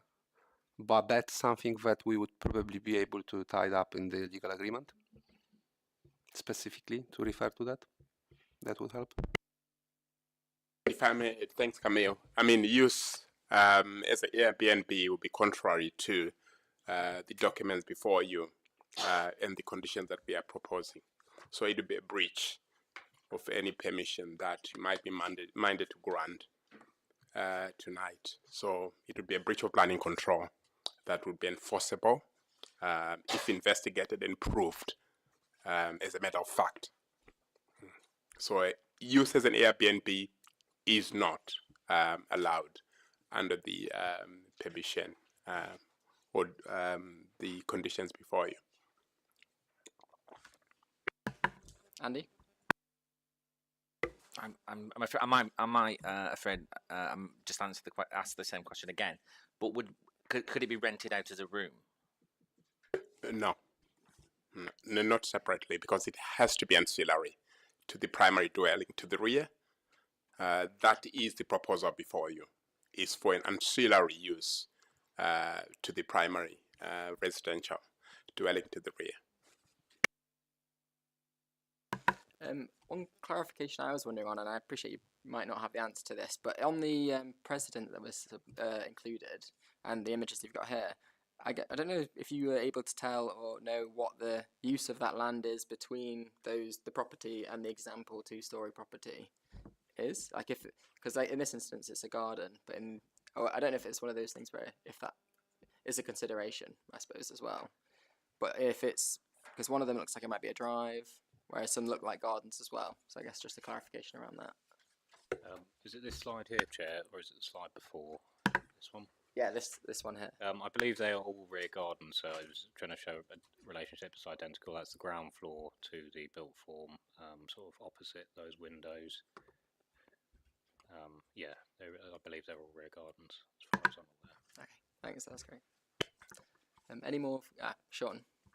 Thank you. I just want to ask, has anyone checked if there's any asbestos in that garage?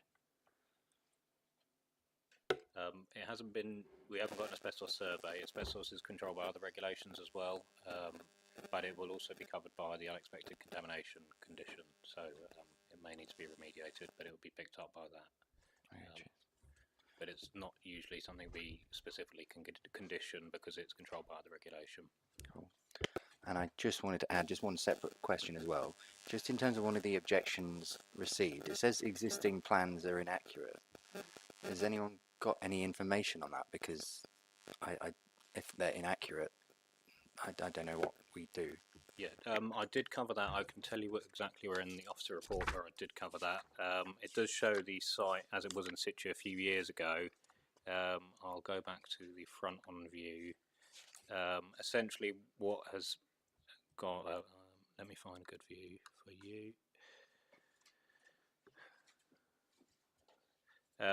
So what is missing, well, what's in the existing plans versus what exists on site is there was originally brick walls that came down the side here, sort of waist height with fencing along the top, and there's also fencing along the front of the site.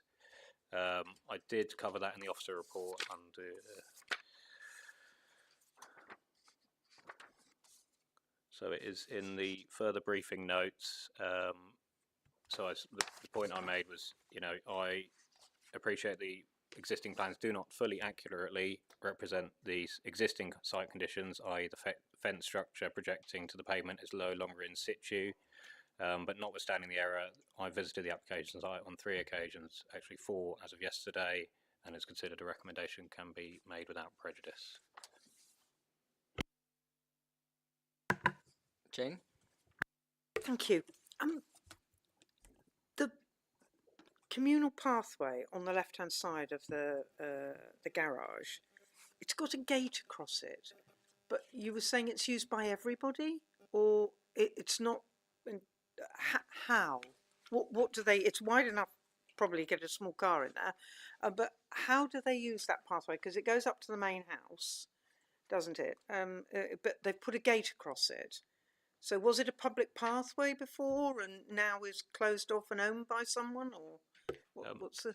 Sorry, Councillor Salmon. Do you want to bring up 48, slide 48? Yep, so it's this passage that runs down the side here. Now, this is slightly outside of planning, but I understand there is a legal agreement, a contract between the residents on Freehan Road and the occupier of the main dwelling house to the rear. So that controls things like access. Like I said, it's outside of planning. This parcel of land, the reason they're not sort of redlined together and there is a degree of physical separation is because this is an unregistered piece of land. So there's, yeah, like I said, there's an agreement between all the parties that require access across there. I believe it also covers things like maintenance and whose responsibilities are who. But yeah, as I understand, all residents along the Freehan Road terrace that back onto it also have access to that gate. Thank you. Kath? Do we have any details of how the green roof will be maintained? From what access points, etc.? So because some of the, oh sorry, I'm going back on myself. Because the condition restricts access out here, so this has to be fixed shut and obscure glazed to protect the amenity of neighbouring residents, it's likely that the maintenance will have to be done via ladder. So part of the discussion with the applicant today was to waive the green roof being wildflower focused, as that would require more frequent maintenance, and a sedum green roof treatment would require far less maintenance. In terms of sort of day-to-day maintenance of it, I think it's probably best if we ask the agent and the applicant themselves as to how they're going to do that.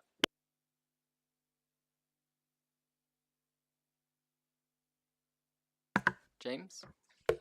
So just to clarify the use of the building then, so it's an ancillary building, it's not its own building, as it were. Well, it is its own physical building, but it can't be lived in as its own property. So it could, for example, it's got a toilet and bits and bobs, so it could be like spare bedrooms or storage rooms, games rooms, whatever else that the main people in the main building wish to do with it. Yeah, so I think it's probably best if the applicant answers, you know, their intention for the site. I'll briefly read you from the addendum note the paragraph, which is paragraph 15 of the addendum note. Yeah, like I said, it was set out in section 3.1 of the submitted documents. So the annex is intended to provide flexible and accessible ancillary accommodation to support the evolving needs of the occupants of the host dwelling.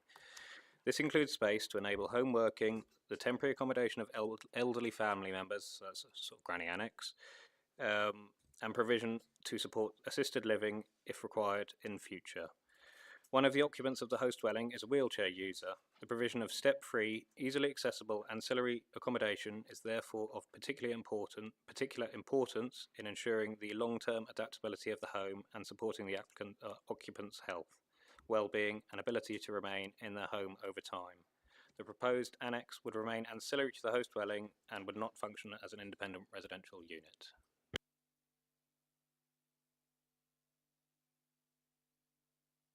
Any further clarifications? Nope. Okay, thanks, Ron. Next, we will move to objectors. And I just want to note this meeting is being live streamed, and a recording will be available on the council's YouTube channel. So when you introduce yourselves, please only give your first name and the block or street that you live on, not the exact address. Does anyone present wish to speak in an objection to the application? If you'd like to come forward and introduce yourself.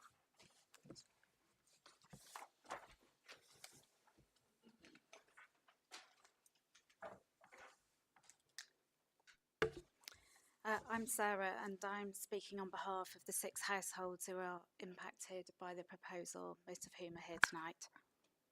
Thanks, Sarah. You'll have 3 minutes. Go. 4 of our households share a boundary with the existing garage. The proposal will have a significant detrimental impact on 67B Upland Road, the 2 flats at 28 Freehan Road, and 26. Numbers 24 and 22 don't share physical boundaries but will also be impacted. Firstly, we do not believe that ancillary accommodation of any form can be permitted at this site, as it does not meet the requisite legal tests. Therefore, any permission granted tonight could be open to legal challenge. Turning next to our grounds of objection, which collectively demonstrate failure to comply with Southwark Plan Policy 56, Protection of Amenity. First, the scale and sense of enclosure. The proposal involves demolition of a relatively subordinate structure and replacing it with a substantial two-storey building plus roof, positioned directly on our shared boundaries. At 26 and 28, it's just 6 metres from our rear elevations to the new building. In the corner of the garden of 26, the new height is 6.3 metres, far more than double the existing. The two-storey bulk extends across the entire garden of 67B and 1/3 of the garden at 28. Even with the step design, the massing would be hugely overbearing and visually dominant, creating an unacceptable sense of enclosure for 4 immediately adjoining households and in conflict with Policy 56, Part 2. Second, daylight, sunlight and overshadowing. As some of you saw at the site visit, the amount of visible sky from the rear of our homes is already constrained, especially at 26 and 28. We only receive sunlight in our garden and rear habitable rooms for a small proportion of the day. The development will significantly diminish that amount of visible sky that we enjoy and create overshadowing in our gardens. The applicant's daylight and sunlight report shows that there will be a substantial breach of the BRE guidance, a 38% relative loss of sunlight against the suggested BRE target of limiting losses to 20% or less. In our view, this cannot comply with Policy P56 Part 4, yet this key fact is omitted from the report and the presentation you've just had. Third, privacy and outlook. The rear window serving room 1 causes us huge concern. Even if it's kept shut and has opaque glazing, there will be a perceived sense of overlooking into our children's bedrooms, kitchen, the bedrooms of 28A and 28B and 4 of our gardens.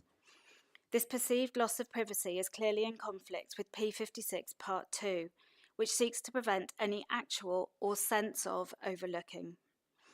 In conclusion, this proposal has a detrimental impact on 6 households just so that one extensive home can have some more living space. There is no planning or community gain to justify why these impacts to so many families are acceptable. On behalf of all of us, we urge you to please refuse this application. Thank you. Thank you. Would any members have any questions for the objector?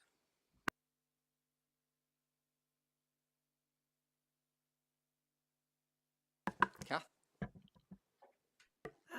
When the garage is demolished, how do you think that will affect the properties that the garage wall is the back garden? That's right. The existing garage wall effectively forms the rear boundary wall for 3 of the properties, and I have no idea how it will be constructed or how that would work because the applicant has never approached us to talk to us about that.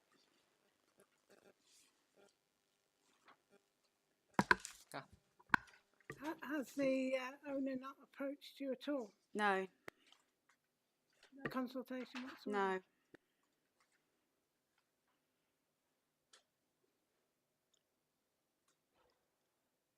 Any further questions? I suppose one question for me is, or just a clarification maybe, you just spoke about the ancillary legal test. Yes. Is that relating to your view on the main building being separated by the path to the garage? Yes, but it's a lot more complicated than physical separation, and the fact that that alleyway is not under the ownership of the applicant. There are a number of legal tests that have to be satisfied for use to be ancillary. The 2 uses must be in the same planning unit. There has never been any planning or physical use connection between the 2 until the applicant recently acquired the garage. They must have the same postal address. these two have different addresses. 67A is not within the curtilage of 67C. And there has basically never been any functional link. I'm very happy to provide more information about the rear alleyway, if that would be helpful, because that came up previously. That is unregistered land. It's not under anyone's ownership, and that was agreed with the Land Registry in the late 80s, as I understand. We all have equal rights of pedestrian and vehicular access over that land. There are 7 properties, I think, from memory, so we can access from the rear of Freeham Road and also 67, the end of terrace property, as well as the new house that's been constructed. There is a gate, which we agreed to with reluctance, but we did on the basis that we all have a legal agreement stating that although the owner of the main house has landscaped and provided that gate, that we all have an access code and we all have equal rights of access. We use the alleyway a lot to come and go with our bikes and our children. We also use it for deliveries. When the tree is pruned, you can just about get a transit van down, if you're careful, with about 1 centimetre either side of each mirror. So it's a really useful amenity for all of us that we use. Thank you. Any further questions?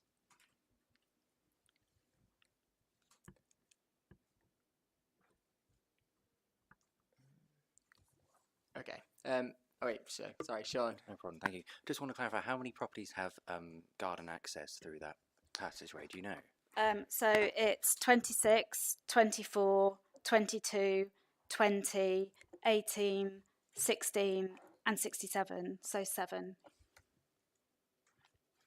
And everyone has equal rights.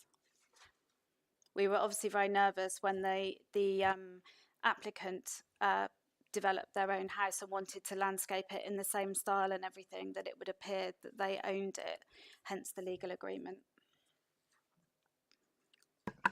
Thank you. Any final questions? All right. Thanks for your time. Okay, thank you.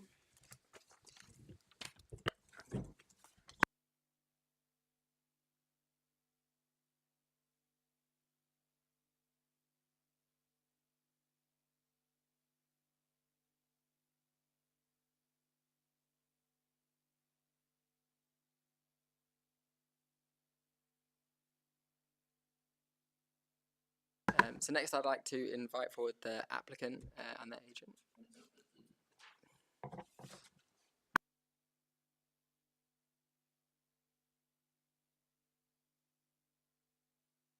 If you'd like to introduce yourselves, and then you'll have 3 minutes. Hi, I'm Rachel. I live at Newer House. I'm Paolo, I'm the agent. Okay, so good evening, everyone.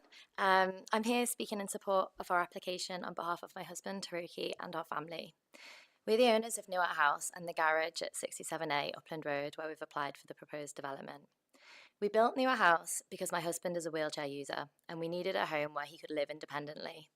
We looked at moving, but genuinely accessible homes are extremely difficult to find, so we built one to meet his needs. Since then, our family has grown from 1 child to 3. And we want to remain in the home and community we love for the long term. This proposal provides the additional bedrooms our family now needs, whilst ensuring the house continues to work for Haruki as his care needs will change. Your planning officer has considered the application carefully over several months and recommends approval. We've worked constructively through the process and made every change requested. We've removed the first floor boundary window, stepped the roof down towards the gardens and reduced the footprint as much as possible while still allowing Haruki independent access to his car and providing a lift so the first floor is fully accessible to him, ensuring the additional space can be used by our whole family. On the daylight and sunlight, the assessment just flagged 1 point across all neighbouring homes and gardens.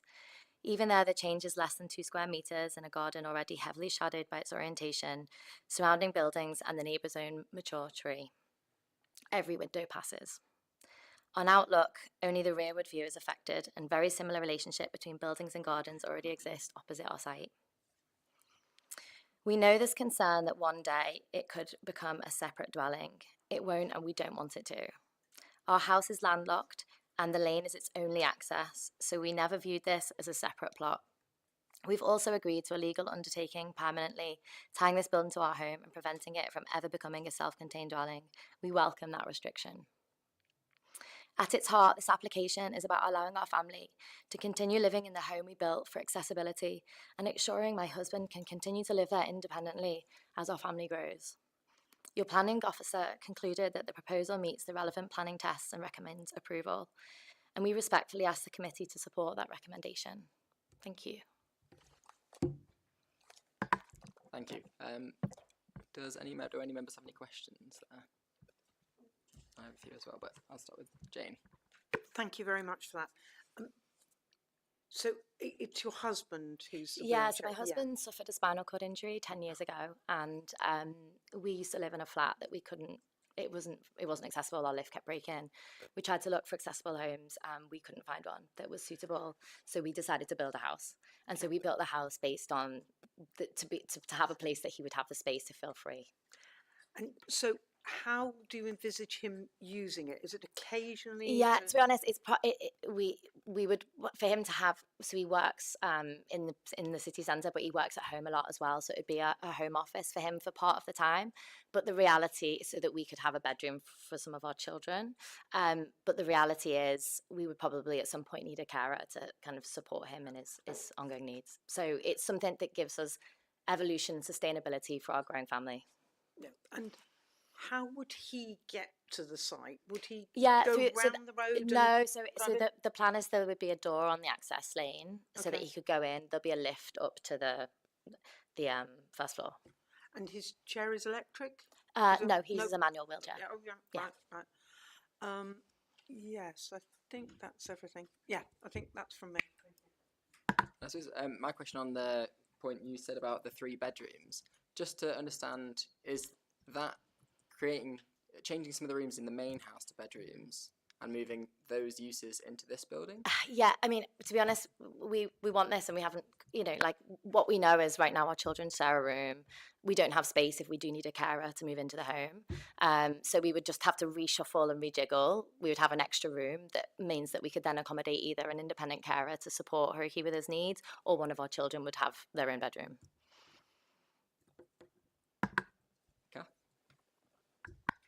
Why didn't you consult the neighbours? We don't have a brilliant relationship, and through the building of our home, it was very it was a really difficult, quite traumatic process for us. It was quite a difficult and traumatic process for us at times. There was disregard about disability, challenges around that we were putting our burden onto other people, and it was quite a confrontational process. We often would meet in places, and they would choose locations in which there would be steps to get in, so me and my husband would have to figure it out. It became a very challenging process, and so as a result, afterwards we've put in our agreements, everything's fine, like we don't have huge amounts of interactions. I think from my perspective, it came from a place of kind of that trauma that we'd lived before through the extensive consultation we did previously. With hindsight, like we should have done. What we have done is listen to every piece of feedback that we've gotten and kind of gone through that process. But yeah, that's a massive oversight on our part. I have just a few questions that came up earlier. I suppose one was around asbestos that Sean brought up. Yeah. And just if you... I know we haven't looked into it. The garage is in quite a bad state of kind of not great condition at the moment. It's something that we've kind of left because we were hoping that we'd be able to do something with it. So we haven't done any testing or checked that. But I can maybe jump into that. I mean, the existing garage is simply concrete slab, brick walls, and a plywood ceiling with some roof felt.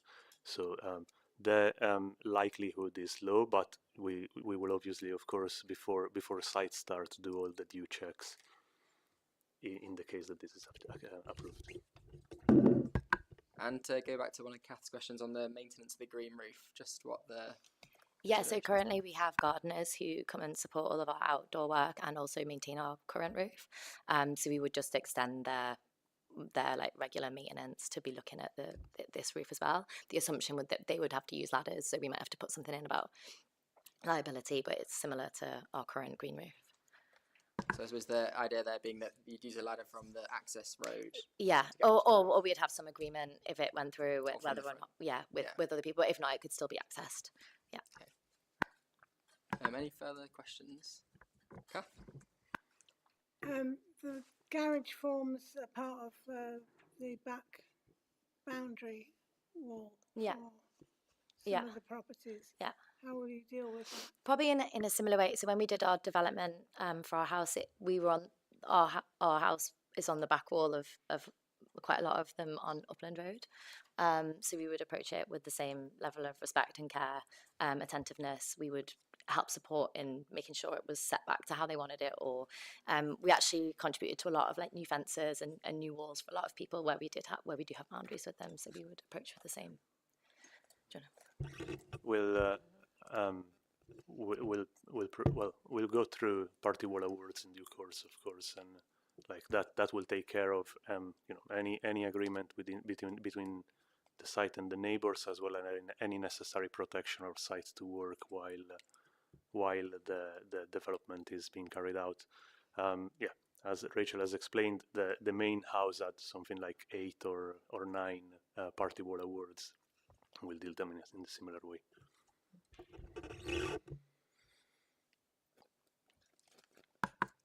Does anyone have any further questions?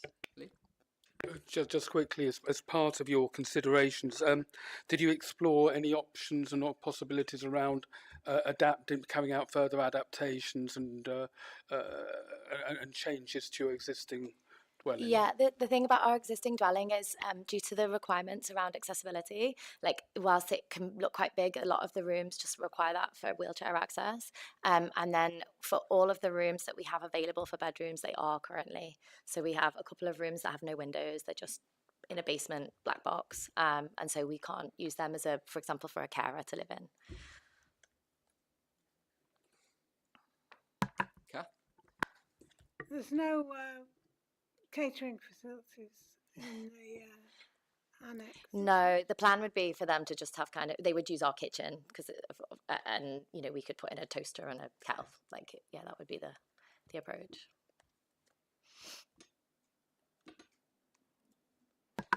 Any further questions? I suppose one thing that I think would be good to touch on is just the daylight considerations to the neighbouring properties. So I know there was talk around the windows. I know a lot of the concerns around what the loss to the gardens. If you want to speak on, how you've approached that. We've since the beginning of the process, we've engaged a daylight and sunlight consultant to help us design through the building around the constraints of the site, and as evidenced in the report, the only garden that does not pass the daylight and sunlight test. It doesn't pass in relative terms, but in absolute terms, is a very, very minor loss of about 1 square meter, I believe. So of course, in a way, once it's looked in relative terms, it might seem like it doesn't pass, but the actual effect on the garden is very minimal.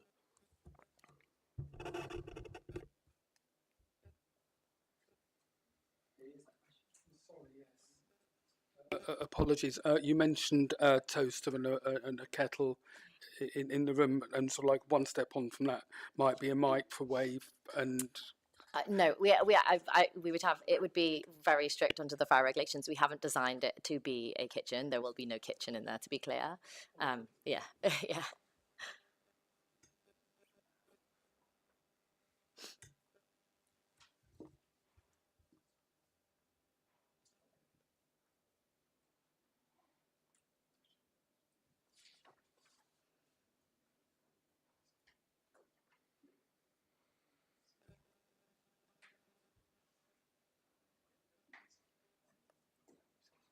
Yeah, so just a question on your view on the ancillary points, so the legal status of that as an ancillary unit.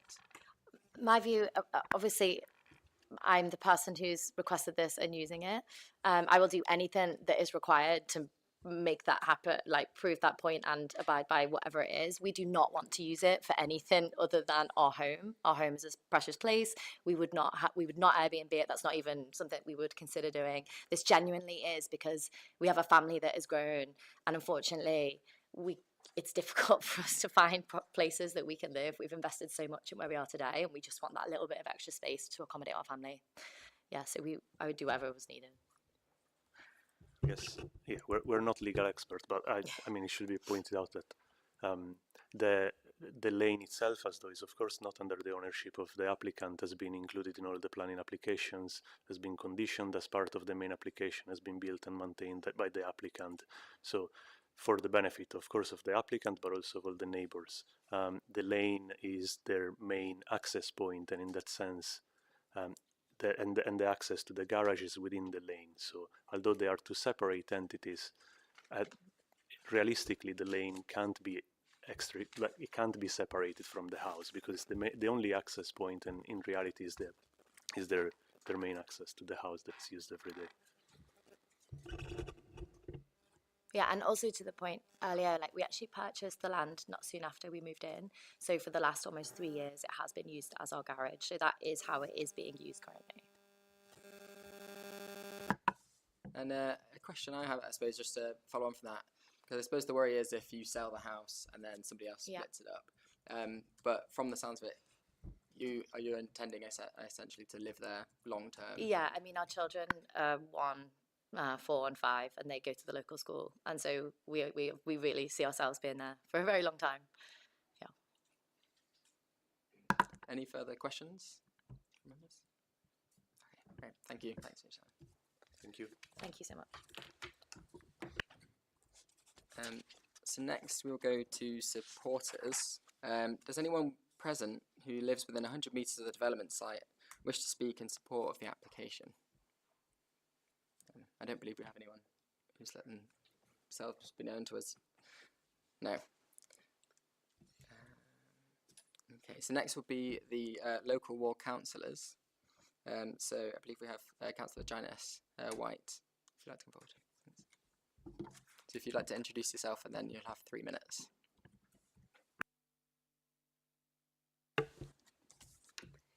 Thank you, Chair, for the opportunity to speak. I'm Councillor Janice White for Dulwich Hill. So I won't repeat the detailed points that Sarah has made on behalf of the residents, but I do want to reiterate the significant concerns that have been raised regarding the impact of this proposal on neighbours.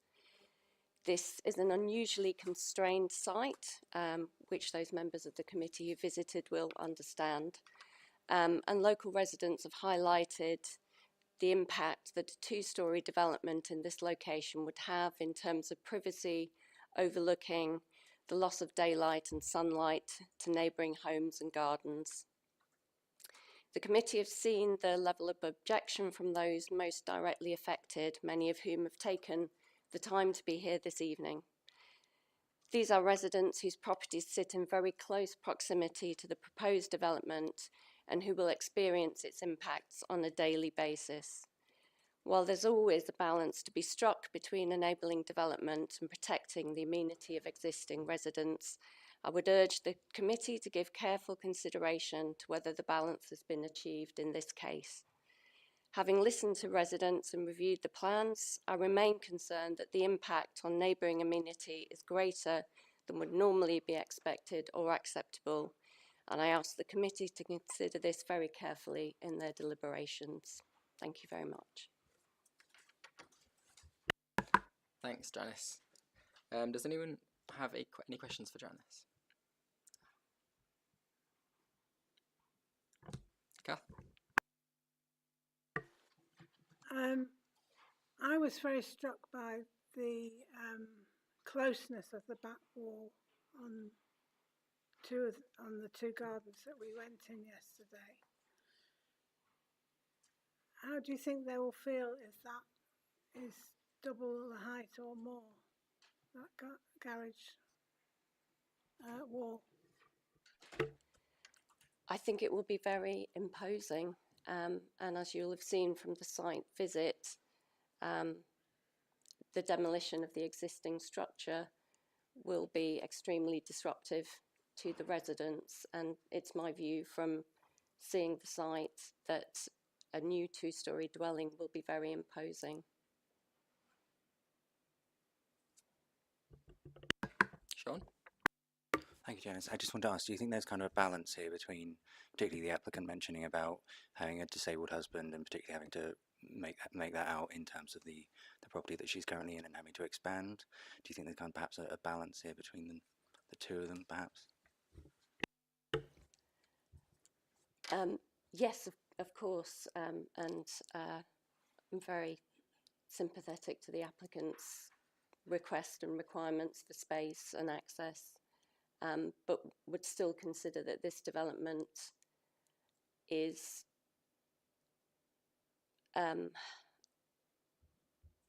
that the bulk of it, that the scope of it is not in balance with what is required, particularly the fact that for it to be two-storey.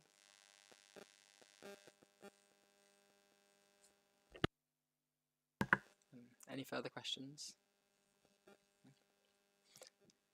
I was just wondering, Janice, in terms of your interactions with the residents, have you spoke to the residents of the application as well? No, I haven't had any contact with the applicant. Any further questions? Sean? Just to follow up on that, Janice, is there any particular reason why you haven't had any contact with the applicant at all? No particular reason, no.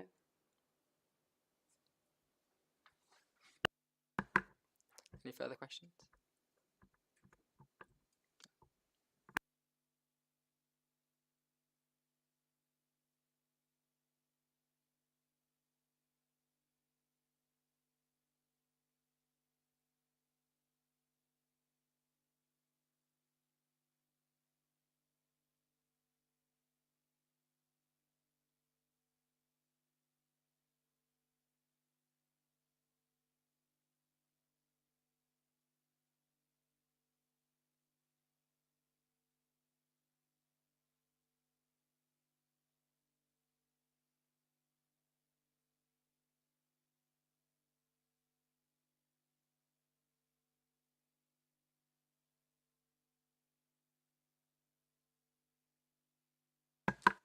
I just want to ask members if they would like to go into a closed session for a moment to get legal advice on the ancillary point, the ancillary use of the house. Yeah. Okay, great. Thanks.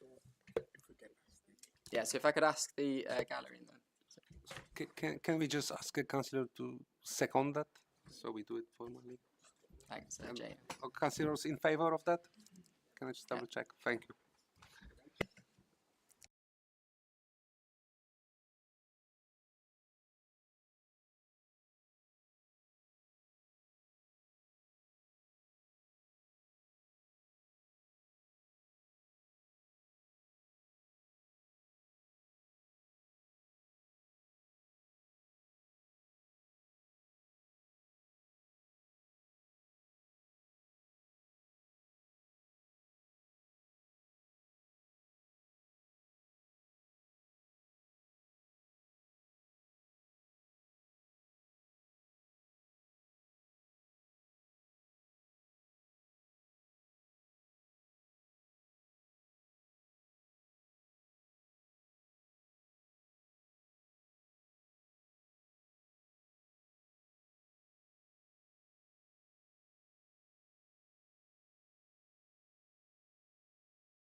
In which case, I think it's a good time to probably discuss amongst us, if just to get an idea of people's views on it, if anyone would like to make any comments or ask for any clarifications.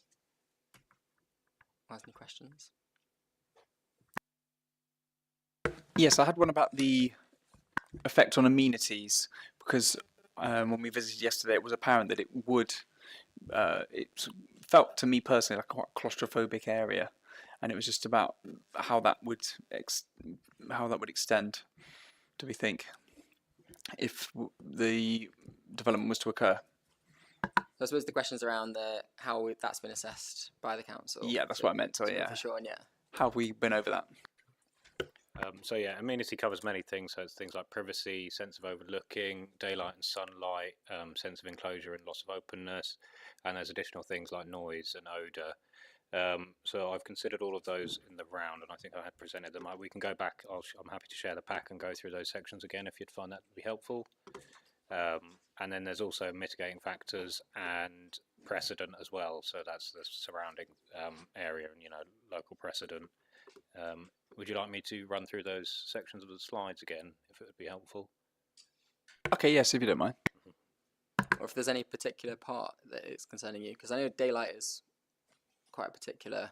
That was the majority of it, yeah, the daylight that would be obscured. Okay.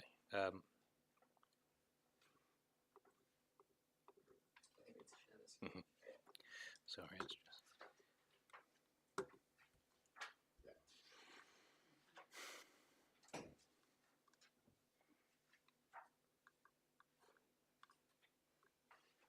Okay, so briefly run through again. So this is the industry standard guidance for planning applications. We use these on a lot of schemes where daylight and sunlight and the site is constrained. So all the windows of the affected properties in the surrounding area would comply with the BRE guidance in its entirety. Non-compliance with the BRE recommendation is limited to the garden of 26 Freehan Road. So I think on site yesterday you'd have seen that down the side of this garden it's actually border planting. So I think the reason that the loss is so high, I think it's the ratio is 0.62, which is that 38% loss, is because the garden doesn't actually experience much sunlight to begin with. So it reads, so the absolute loss is approximately 1.8 square meters. But yeah, there are mitigating factors in that there's border planting down the side there, and the modelling itself is carried out without trees. There's a few factors as to why you don't do that. So they're essentially very difficult to model, and they change throughout the year. And it's worth noting that number 26 does actually, I'll zoom into this image here, it's not the greatest quality, it's a sort of Google Earth aerial image, but that tree is located sort of towards the corner of the plot there, nearest the garage. So those are the factors I've considered in sunlight and daylight terms. Kath, I guess. Is that including vertical sky component? Yeah, so I think I'd covered that in the report, but yeah, I sort of left it simply in the presentation, but yeah, they would have made an assessment on VSC and daylight distribution. So I sort of kept that as a one line because it did comply with the guidance. I didn't get into greater detail, but if we'd like to go through the whole report, I can pull it up and we can go through the schedules if need be. I think Jane was first. It was mentioned that the one window would look into some children's bedrooms. Is that the window that we've already asked to be obscured and closed completely? That's correct, Councillor Salmon. Yeah, so when we say obscured, it means no one can look out either. Yeah, and it will be fixed shut. So and it'll be fixed shut, so it can't. Okay, thank you. Andy, sorry, I covered that. And does anyone have any questions or would like to express their thought on the application in other ways?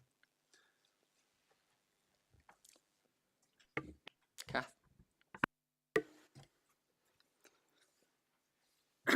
Yeah, I find this a very difficult application to judge.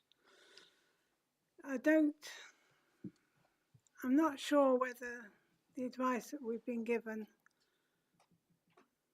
is, I wouldn't say accurate, wouldn't like to say accurate, but we've been given confusing advice and conflicting advice, and it could be legally tested. notwithstanding that, I don't like the scheme in terms of the loss of amenity of the neighbours. The sense of enclosure, I think, will be horrendous, and the loss of the view of the sky, I think, will be quite distressing, especially in the summer. So I'm minded not to approve this, more on the amenity grounds than on the legal concept of the two being linked. Sean? Yeah, I just want to say that I think this is obviously quite a challenging one. It's quite unique. It seems quite unique.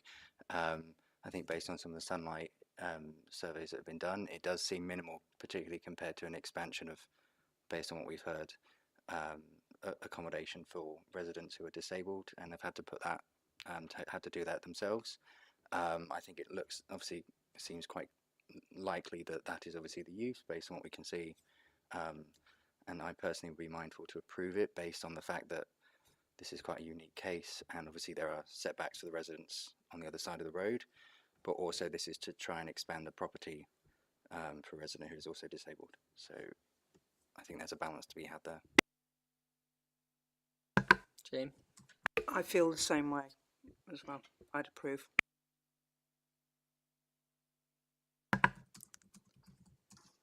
James, Lee, or Andy, would you like to put thoughts? I could share my thoughts as well at this point.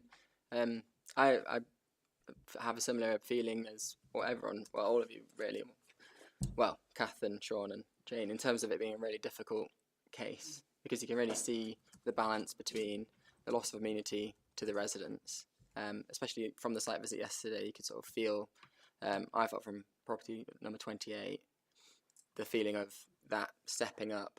But it is one of those things that's also quite difficult to really imagine it without it sort of physically being present. Balanced against the increase in space for the resident, how that is space that they need, how that space that at the moment it sounds like they're not able to occupy the space as planned going forward, and how difficult it is to find space like that in London. So with that in mind, I am leaning more towards approving the application.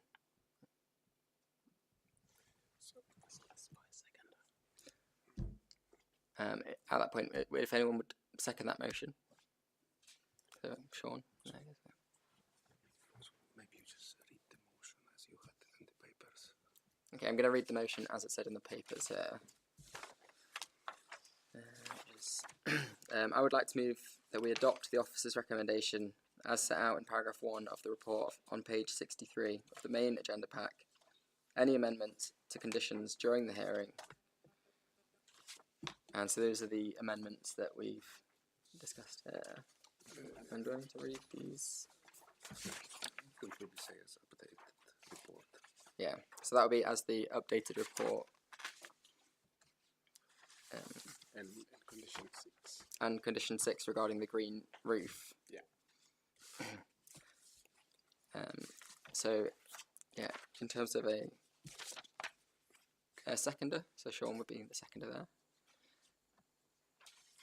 So the recommendation, to grant planning permission subject to conditions of the application, completing a unilateral undertaking. Before the committee proceeds to the vote, any member of the committee can propose an amendment. That's done.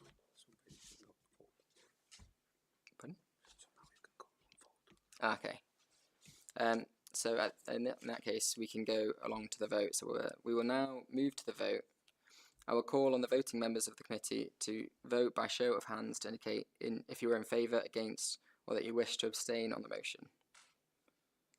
So declaration. Okay. No. So for those who would like to vote in favour of the application, if you raise your hand and put your hand down. Those who'd like to vote against the application,